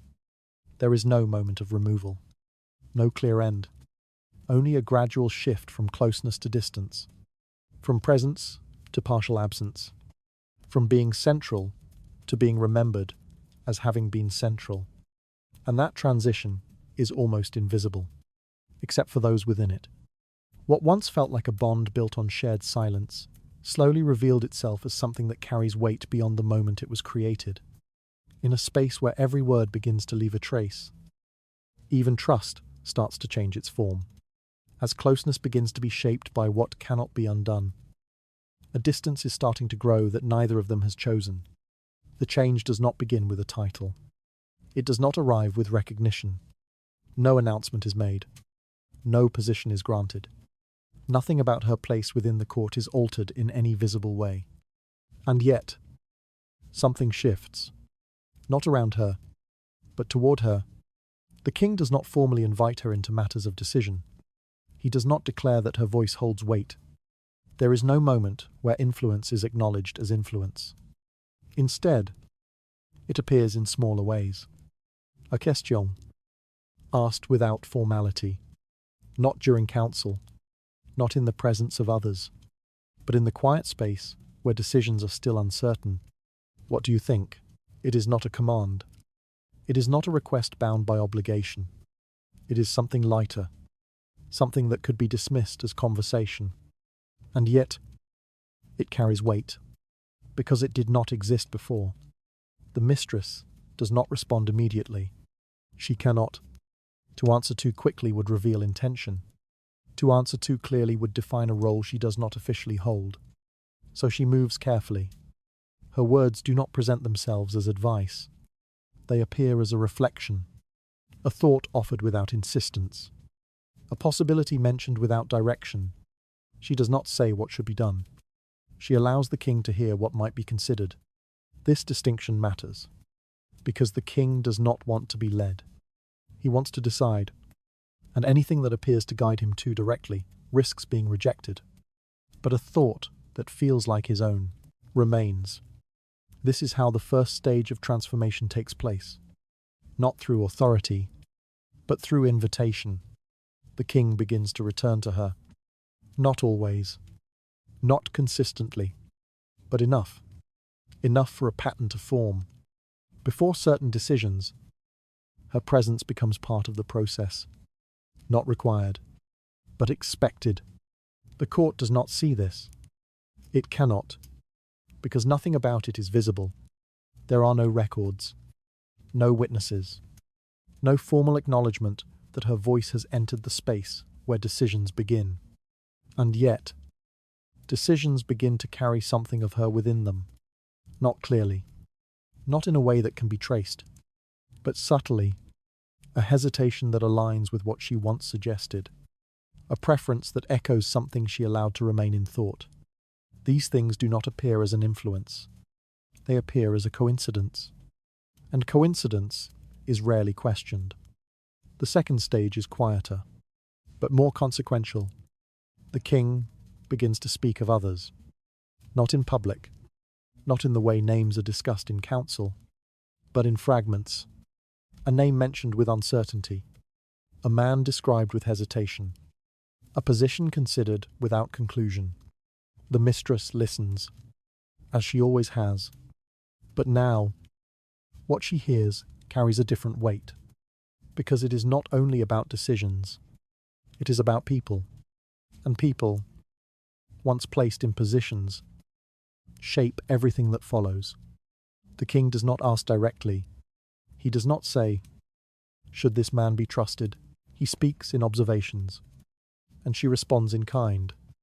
Not with judgment, but with a suggestion, a memory of how someone acted, a quiet remark about timing, a pause that allows the king to reconsider what he already suspects. The decision remains his. It must. But the direction begins to shift. Not sharply, not immediately, but enough. Enough for one man to be delayed, for another to be considered, for a third to remain unnoticed. These adjustments do not appear significant on their own, but they accumulate, and accumulation becomes structure. The third stage is the most difficult to recognize, because it does not involve words. It involves feeling. The king begins to rely not only on what is said, but on how it feels when it is said. He returns to the space where decisions feel less rigid, where thoughts are allowed to form without pressure, where uncertainty does not need to be hidden.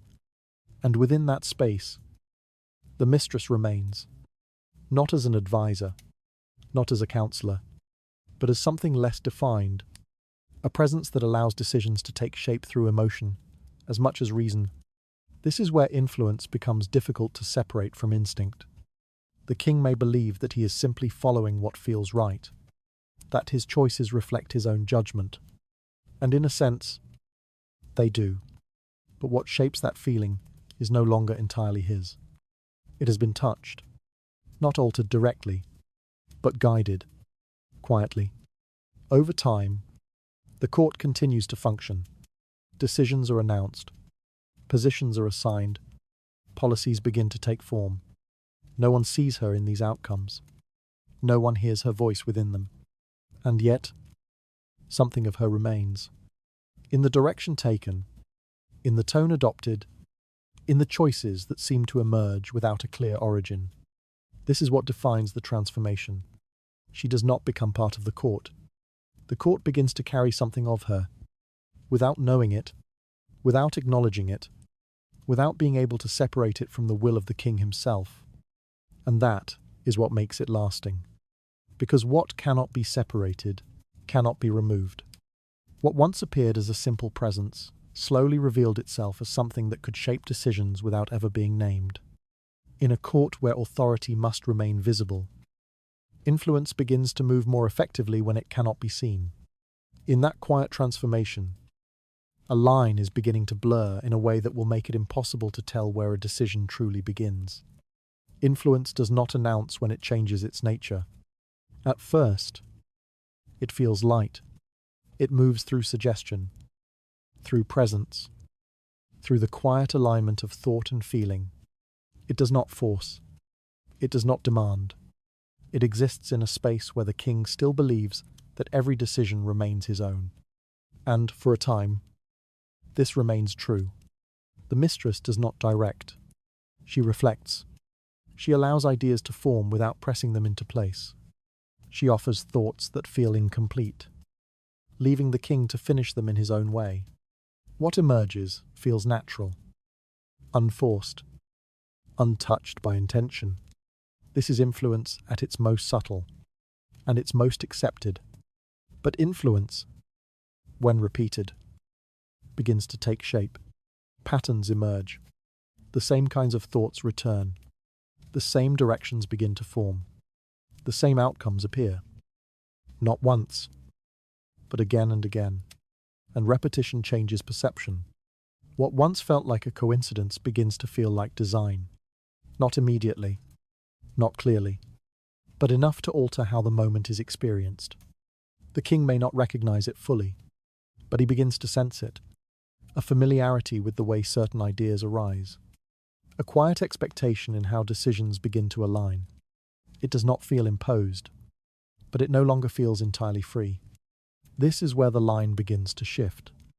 Not in what is said, but in how it is received.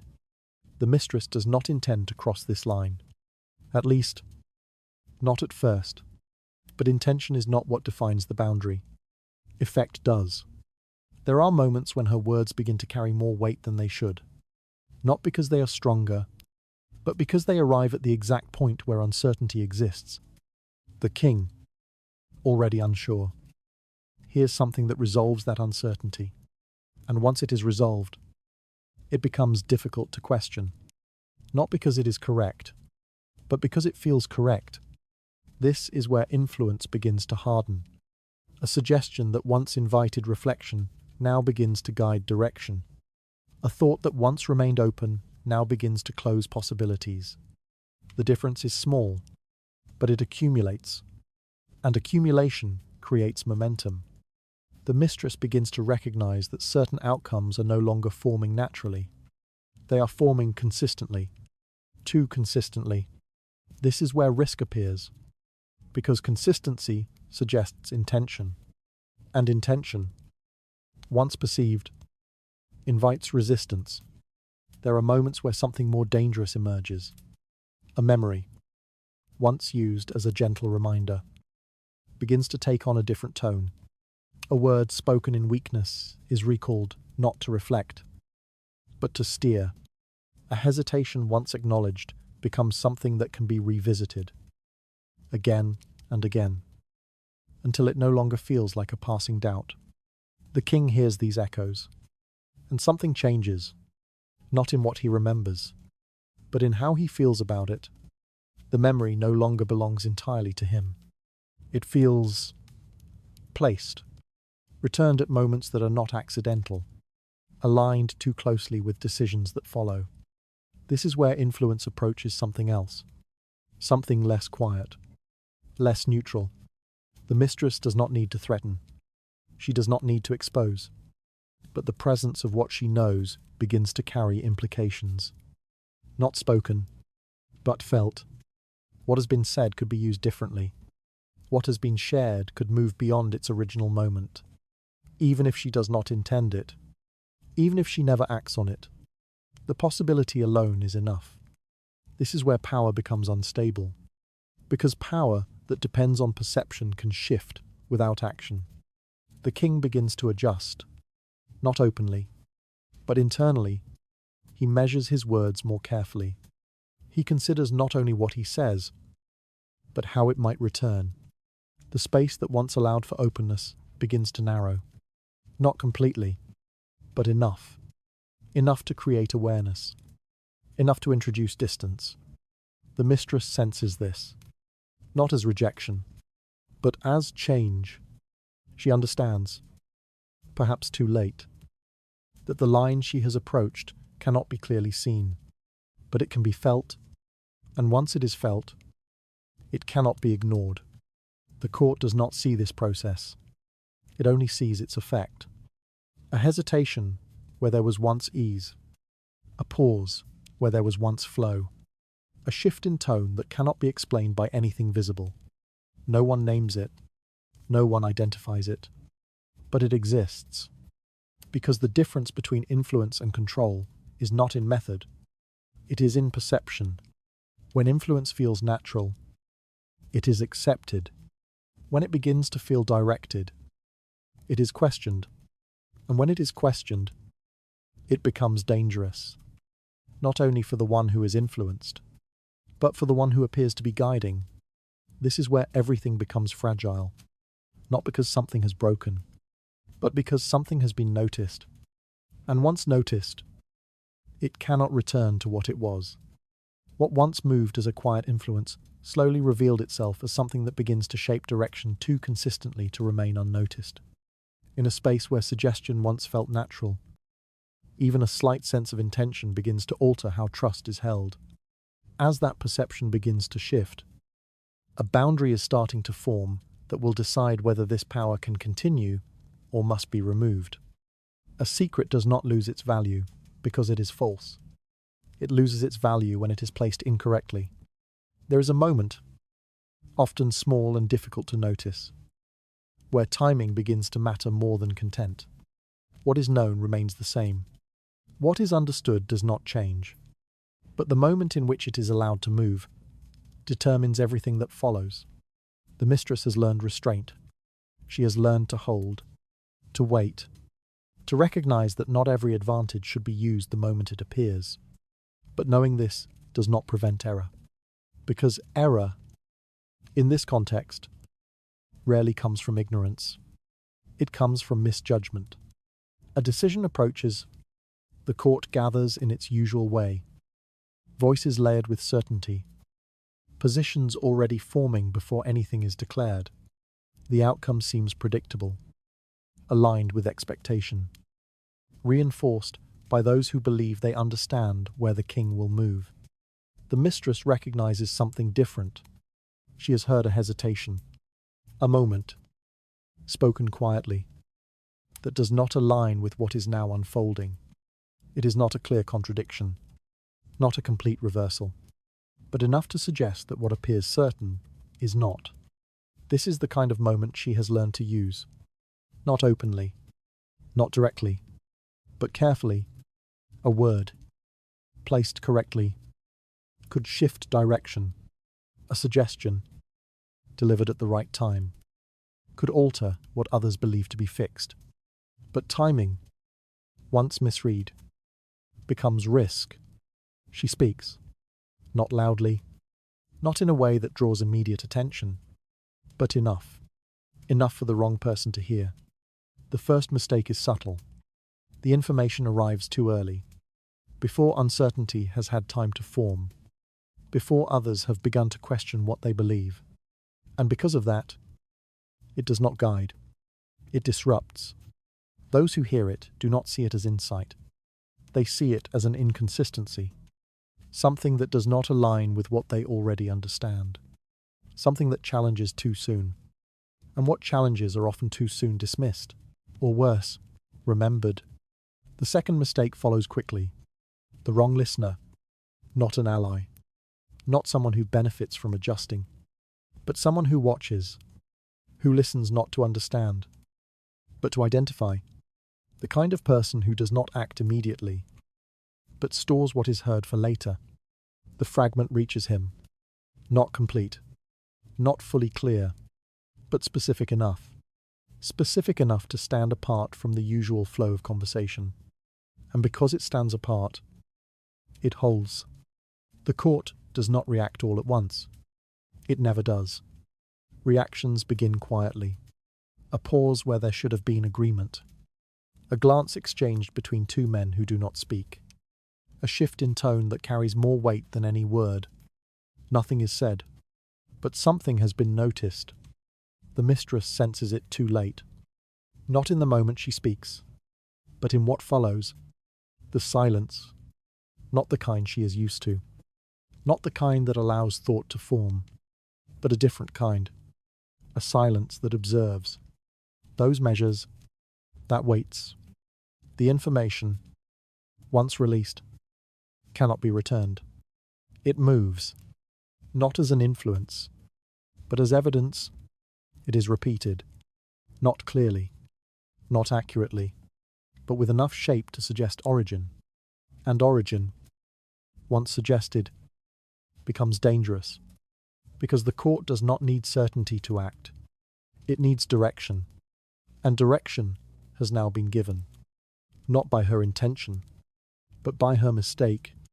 The gathering continues, outwardly unchanged. The same voices, the same structure, the same appearance of control. But beneath that surface, alignment begins to shift. Those who once moved without hesitation begin to reconsider. Those who once trusted their position begin to question it, not because of what was said, but because of what it revealed. That someone spoke too early, that someone knew too much, that someone allowed knowledge to move where it should not have. The mistress does not speak again. She cannot. To speak would deepen what has already begun. So she remains still. But stillness, now, does not restore control, because control has already passed beyond her. The damage is not immediate.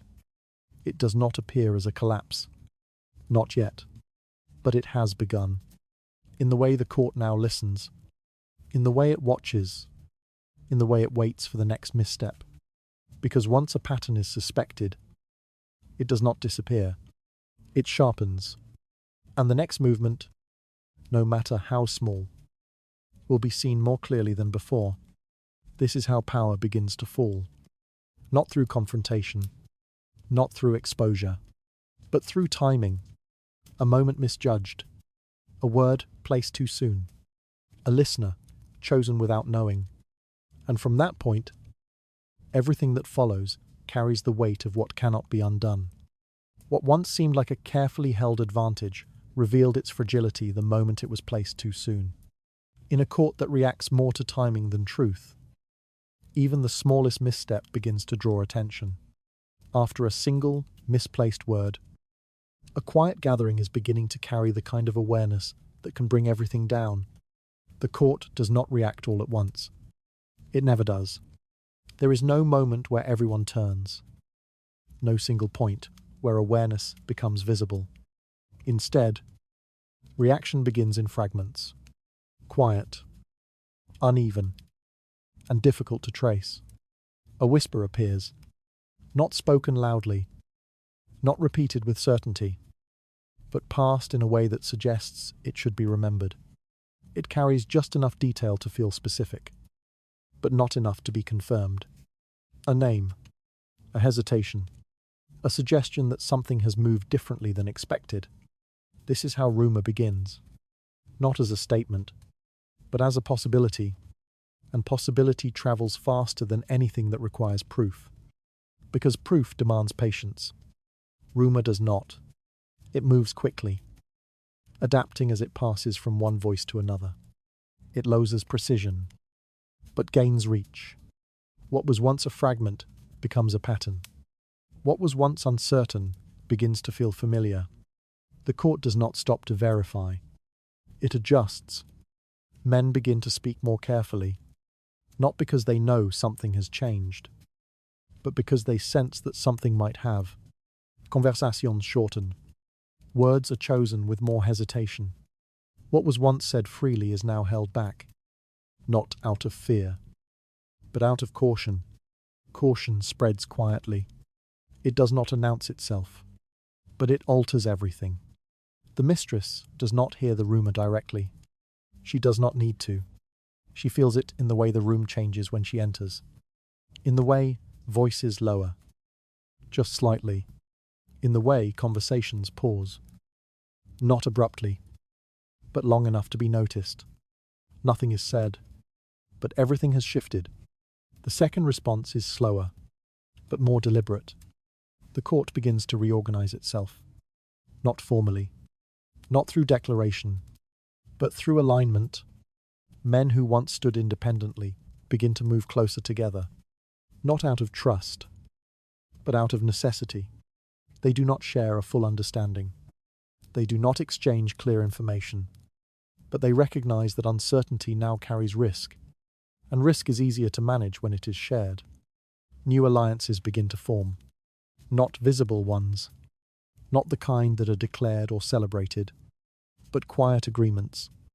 A nod held slightly longer, a conversation that lingers after others have left, a decision to consult before acting. These alliances do not seek advantage. They seek protection, because the court no longer feels predictable. And when predictability disappears, survival becomes more important than position. The mistress observes this without fully seeing its shape. She recognizes movement, but not direction, because what is forming is not meant to be seen clearly. It is meant to contain. The court has not yet acted against her. It is not ready, because action requires certainty, and certainty does not exist. Not yet. So it waits. And while it waits, it begins the third response. Observation. Not open, not declared, but precise. Certain individuals begin to pay attention in ways they did not before. Not to outcomes, but to patterns. Not to decisions, but to how those decisions seem to emerge. They listen for repetition, for consistency, for moments where knowledge appears before it should. They do not confront. They collect. A remark remembered. A reaction noted. A silence is considered. Each detail, on its own, is meaningless. But together, they begin to form something, not proof, but structure. And structure allows suspicion to grow without being challenged. The mistress becomes aware of this last, because observation leaves no trace.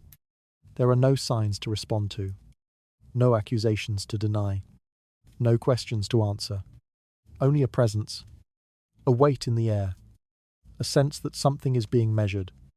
She adjusts. Carefully, her movements become quieter, her words fewer. Her presence is less defined, but adjustment does not remove attention. It sharpens it, because change, once noticed, invites further observation. The court continues as it always has. Outwardly, decisions are made, voices rise, positions are taken. Nothing appears disrupted, and yet, beneath that surface, everything is being watched.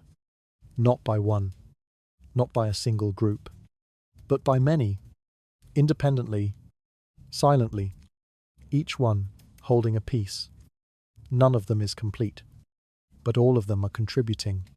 This is how reaction becomes containment, not through force, not through confrontation, but through awareness. And awareness, once spread across enough people, becomes difficult to escape. Because it does not need to act. It only needs to remain, waiting, for the moment when uncertainty becomes clear enough to justify what comes next. What began as a quiet inconsistency slowly revealed itself as something the court could not ignore, even without proof. in a place where rumor travels faster than truth. Caution begins to reshape how everyone moves. As observation deepens and alliances tighten, a response is beginning to take form that will not remain silent for long. Change does not always arrive as removal. More often, it arrives as an addition. The court does not announce that something is ending. It introduces something new, a presence that appears without explanation, a figure that does not replace immediately, but begins to exist alongside what was already there. At first, it feels insignificant, a new face among many, someone who stands a little closer than before, someone who remains in the room a moment longer, someone who is not questioned, not noticed, not yet understood. The mistress sees her, not clearly, but enough, because proximity has its own language. It does not need to be explained. It is recognized through distance. The new presence does not take anything away. Not yet. She listens, quietly, in the same way, without interruption, without visible intention. And that is what makes it familiar. The king does not introduce her. He does not define her role. There is no shift in structure, no formal change in who is allowed to remain near him. The chamber continues as it always has. And yet, something is different. The mistress senses it in the rhythm of conversation. A pause where there was once continuity. A glance that moves away more quickly than before. A moment where attention is divided. Even if only slightly. Nothing is said, but something is shared. Not words, but presence. The new listener does not need to understand everything. She only needs to remain, because access is not granted all at once. It grows, slowly, through repetition. The king begins to speak, as he always has. Not fully, not completely, but enough, and the presence beside him receives it. Not all, but some, fragments, moments, pieces of something that once belonged entirely to another. This is how replacement begins, not by taking, but by dividing. The mistress does not react. She cannot. To react would be to acknowledge what has not yet been defined. So, she remains as she is. But remaining is no longer the same as before, because the space has changed, not physically, but in function. Where there was once a single point of closeness, there are now two. Where there was once continuity, there is now interruption. Subtle, almost unnoticeable, but enough. The king does not intend this as a removal. He may not even recognize it as a change. To him, it is an adjustment, a response to something he cannot fully name, a way of restoring balance without confronting what has already shifted. The court does not see this clearly. It does not need to. It senses it. In the way access begins to spread. In the way influence no longer flows through a single path. In the way outcomes begin to reflect more than one presence. This is how control is re-established. Not by eliminating what is uncertain, but by diluting it. The mistress feels the difference more than she sees it. A moment where she is no longer the only one listening. A sentence that ends sooner than it once did. A thought that is not completed in her presence, but perhaps continues elsewhere. This is the beginning of distance. Not imposed, but created. Through sharing, through repetition, through the quiet introduction of someone who does not yet carry weight, but soon will. The new presence does not challenge. She does not compete. She does not attempt to replace. She simply remains. And over time, remaining becomes enough. Because familiarity builds trust. Not immediately, but steadily. The king begins to speak more easily in her presence. Not because he intends to, but because the moment allows it. And once that ease appears, it begins to grow. The mistress recognizes this too late. That proximity is not permanent. That access can be divided. That which once felt exclusive can become shared. And once shared, it loses something. Not entirely, but enough to matter. The court continues to move. Decisions are made. Positions are adjusted. Nothing appears disrupted. And yet, beneath that surface, the pattern has changed. Influence no longer flows in a single direction. It splits. It softens. It becomes less defined. And what is less defined becomes easier to replace. Not suddenly, not completely, but inevitably, because the court does not remove what it fears. It replaces it with something quieter, something less visible, something that does not yet carry the weight of what came before. And in that quiet replacement, everything that once seemed stable begins to fade, not into absence, but into memory. What once felt like an irreplaceable closeness slowly revealed itself as something that could be divided without being named. In a court where presence determines influence, even the smallest shift begins to change who is heard and who is not. With a new presence settling into that quiet space, something that once seemed secure is beginning to slip away without resistance. The court does not end things abruptly. It rarely needs to. What it cannot confront, it allows to fade. What it cannot expose, it removes without explanation. There is no declaration, no moment where a decision is announced and carried out with visible force. Instead, there is an absence. The mistress does not leave all at once. She is still present, still within reach, still able to hear, if she listens closely enough. But something has changed, not in her position, but in how that position is allowed to exist. The invitations become less frequent, not withdrawn, just delayed. A moment where she would have been called is passed over. A conversation that once included her now ends before she arrives. A space that once remained open is now quietly filled before she steps inside. Nothing is said, but access narrows. This is the first stage. Not removal. Reduction. The court does not need to push her away. It only needs to make her presence unnecessary. The mistress feels it in the silence. Not the familiar silence of the chamber, but a different kind. One that excludes rather than invites. One that signals that something has already happened elsewhere. She remains composed. She does not question. She does not demand. But remaining does not restore what has already begun to disappear. Because of proximity, once reduced, it rarely returns to what it was. The second stage is quieter still. Containment. Not visible, not declared, but effective. Her movements become more limited, not by order, but by circumstance. A visit is delayed, a message unanswered. A path that once led easily now requires permission that is not granted. She is not imprisoned, but she is not free in the way she once was. This is how the court protects itself, not by accusation, but by restriction, because what she knows cannot be removed, but it can be contained. If she does not move, the secret does not move. If she does not speak, the memory remains where it is. The court does not need to silence her. It only needs to ensure that her voice does not travel. This is enough.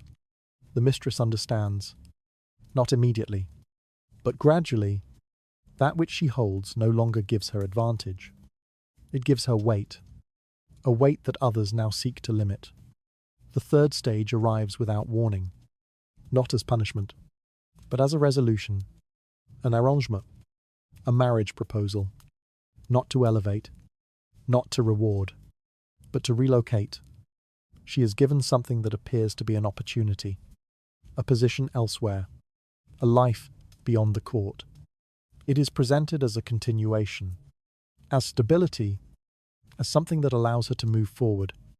But what it truly offers is distance. Distance from the king, from the chamber, from the space where her knowledge once held meaning. She accepts, or she does not resist, because resistance, at this point, changes nothing. The court does not insist. It does not force. It allows the path to appear chosen, even when it is not. This is how influence is erased, not by denying that it existed, but by placing it where it can no longer act. The mistress leaves, quietly, without declaration, without acknowledgement. Her absence is not marked. No one speaks of it. No one asks why, because asking would suggest that something has changed, and the court does not acknowledge change unless it must. Life continues, as it always does.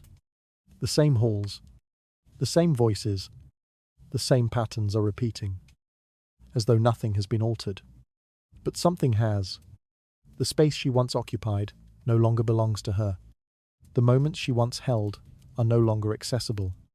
The knowledge she carries no longer connects to what is unfolding. It remains, but it no longer matters. This is the final shift. Not from presence to absence, but from relevance to memory. The mistress does not lose everything. She loses what made everything matter. Proximity. And without proximity, even the most carefully held secrets become still, unable to move, unable to shape, unable to return. The court does not need to forget her. It only needs to continue without her.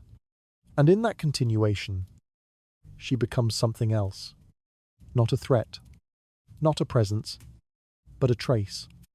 One that fades. Not because it is erased, but because nothing remains to hold it in place.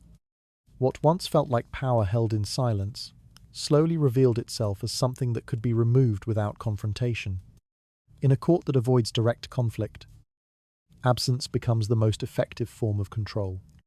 With her presence quietly displaced, what she once carried is beginning to lose the only thing that made it matter. What leaves no record is often assumed to leave no trace. The court is built on what can be seen. Decrees written and sealed, titles granted and recognized, decisions recorded in language that can be repeated, examined, and preserved. This is how history is remembered, through what remains. But not everything that shapes history is designed to remain. Some things pass through the court without ever being written down. They exist in moments too small to be recorded, too uncertain to be declared, too private to be acknowledged. And yet, they endure, not in documents, but in consequence. The mistress leaves nothing behind that can be cited. No decree carries her name. No title confirms her position. No official record marks her influence. If one were to search for her within the structure of the court, there would be little to find. A presence, perhaps, a mention, incomplete, a trace that does not fully explain itself. And yet, what she has touched does not disappear. It remains in what followed. A decision was altered before it was announced. A man was elevated when another was expected. A direction taken that did not align with what seemed certain. These shifts appear within history, but their origin does not, because the origin, in this case, was never meant to be seen. The court accepts what is visible. It rarely questions what is not. A policy is remembered. The conversation that shaped it is not. A position is recorded.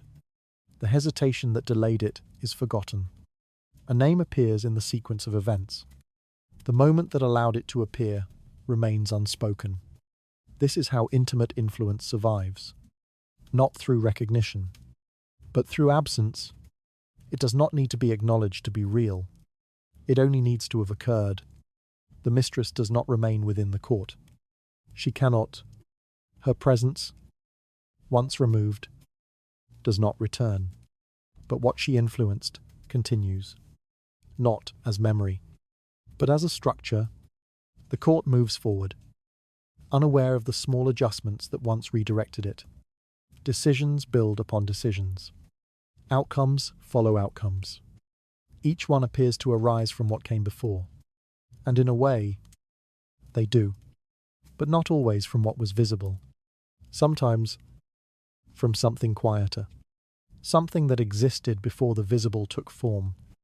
This is what makes it difficult to separate. Where a decision truly began, whether it belonged entirely to the moment it was declared, or whether it was shaped earlier, in a space that no longer exists within the record. The court does not attempt to answer this. It does not need to, because its purpose is not to understand every origin. It is to continue, and continuation requires only what is clear, what is written, what can be held in language. Everything else is allowed to dissolve. But dissolution does not erase effect. It only removes recognition. The mistress becomes part of this absence, not remembered as a force, not recorded as a presence, but carried, indirectly, in what remains after her. The decisions that followed her influence do not carry her name, but they carry something of her, a direction that might not have existed otherwise, a hesitation that altered a path, a preference that shaped what came next. These things cannot be traced, but they cannot be denied either. They exist in the outcome, in the way events unfolded, in the fact that something did not happen as expected. This is the quiet persistence of intimate power. It does not need to be preserved. It only needs to have occurred at the right moment. And once it has, it continues, not as a presence, but as a result. History, when viewed from a distance, appears structured, clear, logical, a sequence of decisions leading to inevitable outcomes. But within that structure are moments that do not fit, shifts that cannot be fully explained, directions that seem to emerge without a clear origin. These are the places where something else existed, something that did not remain, but still changed what followed. The court does not name it. It does not recognize it, but it carries it, in silence, in the absence, in everything that appears certain, but was once uncertain. What leaves no record often leaves the deepest mark, shaping outcomes without ever being seen. In a history built on what can be written, what remains unwritten begins to define what follows. Through quiet moments no one remembers.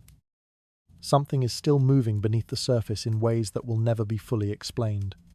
Power is often imagined as something distant, high above the court, resting on the throne, visible to all, defined by symbols that cannot be mistaken.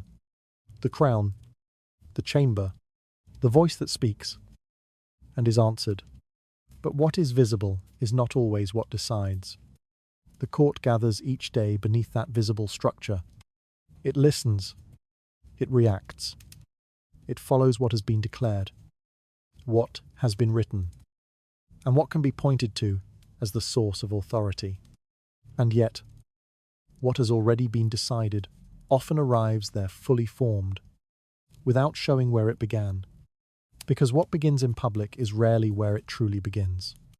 There is another space, smaller, quieter, removed from observation, a space where the king does not need to perform, where words are not shaped for others, where certainty is allowed to loosen. This space does not resemble power, but it holds something closer to its origin, a thought, spoken before it becomes a decision, a hesitation, expressed before it is hidden, a moment, shared without expectation that it will be remembered. These things do not appear significant. They pass quickly. They leave no record, but they remain, not in writing, but in the distance between two people, in the way one listens, in the way the other speaks, without knowing how far those words may travel once they leave the moment. The mistress does not need to stand before the court. She does not need to hold a title. She does not need to command or declare. She only needs to remain close enough to hear what others cannot. Because what no one else hears cannot be challenged. It cannot be corrected. It cannot be undone. It exists outside the system that governs everything else. And because of that, it carries a different kind of weight. Not visible, not measurable, but real. The king does not always recognize this. He may believe that power remains where it has always been, in the structure, in the law, in the visible order of things, but his decisions begin elsewhere, in the quiet, in the moment before he speaks them aloud, in the space where he is not entirely certain, and in that space, he is not alone. The court does not see this. It cannot, because it looks for power in places where power is meant to be seen. It does not look like power is allowed to form without being noticed. And so, it responds to outcomes without understanding their origin. It aligns itself with decisions without knowing how they were shaped. It moves, always slightly behind, always reacting to something that has already passed through another space. This is how a kingdom is guided without being directed, how outcomes appear natural, even when they were not, how influence moves without leaving a path. The mistress does not need to act openly. She does not need to claim what she has done, because what she has done cannot be separated from what the king believes he has decided. And once those two things become indistinguishable, there is nothing left to reveal, nothing left to confront, only result, only consequence, only a sequence of events that appears complete, even when it is not. Power, then, does not rest where it is displayed. It rests where it is shaped, not on the throne, but in the space before the throne is spoken to, not in the court, but in the silence that precedes it, not in what is declared, but in what is allowed to remain unspoken. And sometimes, that is enough to change everything. What appears to be power in the open slowly reveals itself as something that begins in silence, long before it is seen. In a world that records only what is declared, what remains unspoken continues to shape what follows.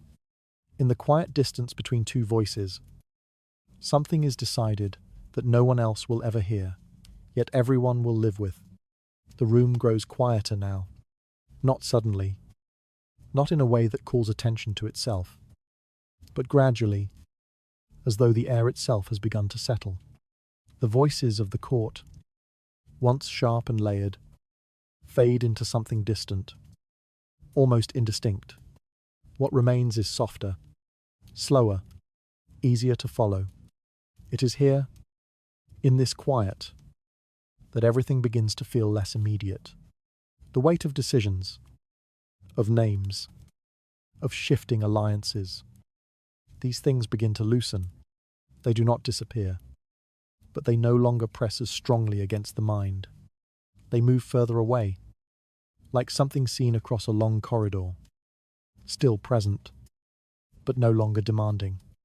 You may begin to notice the stillness, not empty, just calm, the kind of calm that comes when nothing needs to be answered right away, when no one is watching, when no voice is asking for certainty, only the slow passing of thought, only the gentle rhythm of something that no longer needs to hurry. The court continues. Somewhere beyond this moment, it always does, voices will rise again. Decisions will be made. Names will be spoken and remembered. But for now, none of that is required. For now, it is enough to remain here, in the quiet, in the space where nothing needs to be held, where nothing needs to be decided, where even the idea of power begins to lose its shape, softening into something that no longer feels distant or heavy. Just a story, just a moment, just something that has already passed. And as it passes, it becomes easier to let go, to allow the details to fade, the chamber, the voices, the silence between them. All of it is moving slowly away, like something carried by time rather than held by memory. You do not need to follow it. You do not need to keep it. It can remain where it is, and you can rest. Let the stillness settle a little deeper. Let the quiet stretch just a little further. There is nothing more to hold on to here, nothing more to understand, only the gentle sense that something has ended without needing to say so. And that is enough. So wherever you are, allow yourself to become still. Let your breathing slow. Let the thoughts that remain begin to soften at the edges. There is no need to return to the court tonight. No need to follow the whispers any further. They will continue without you. They always have. For now, you can leave them where they belong. In the distance, in the quiet, and as everything grows softer, and the last traces of this story begin to fade, you may find that sleep comes more easily than you expected. Not suddenly, not all at once, but gently, the way silence arrives after the final word has been spoken. Good night, sleep well, and let everything that once felt heavy become quiet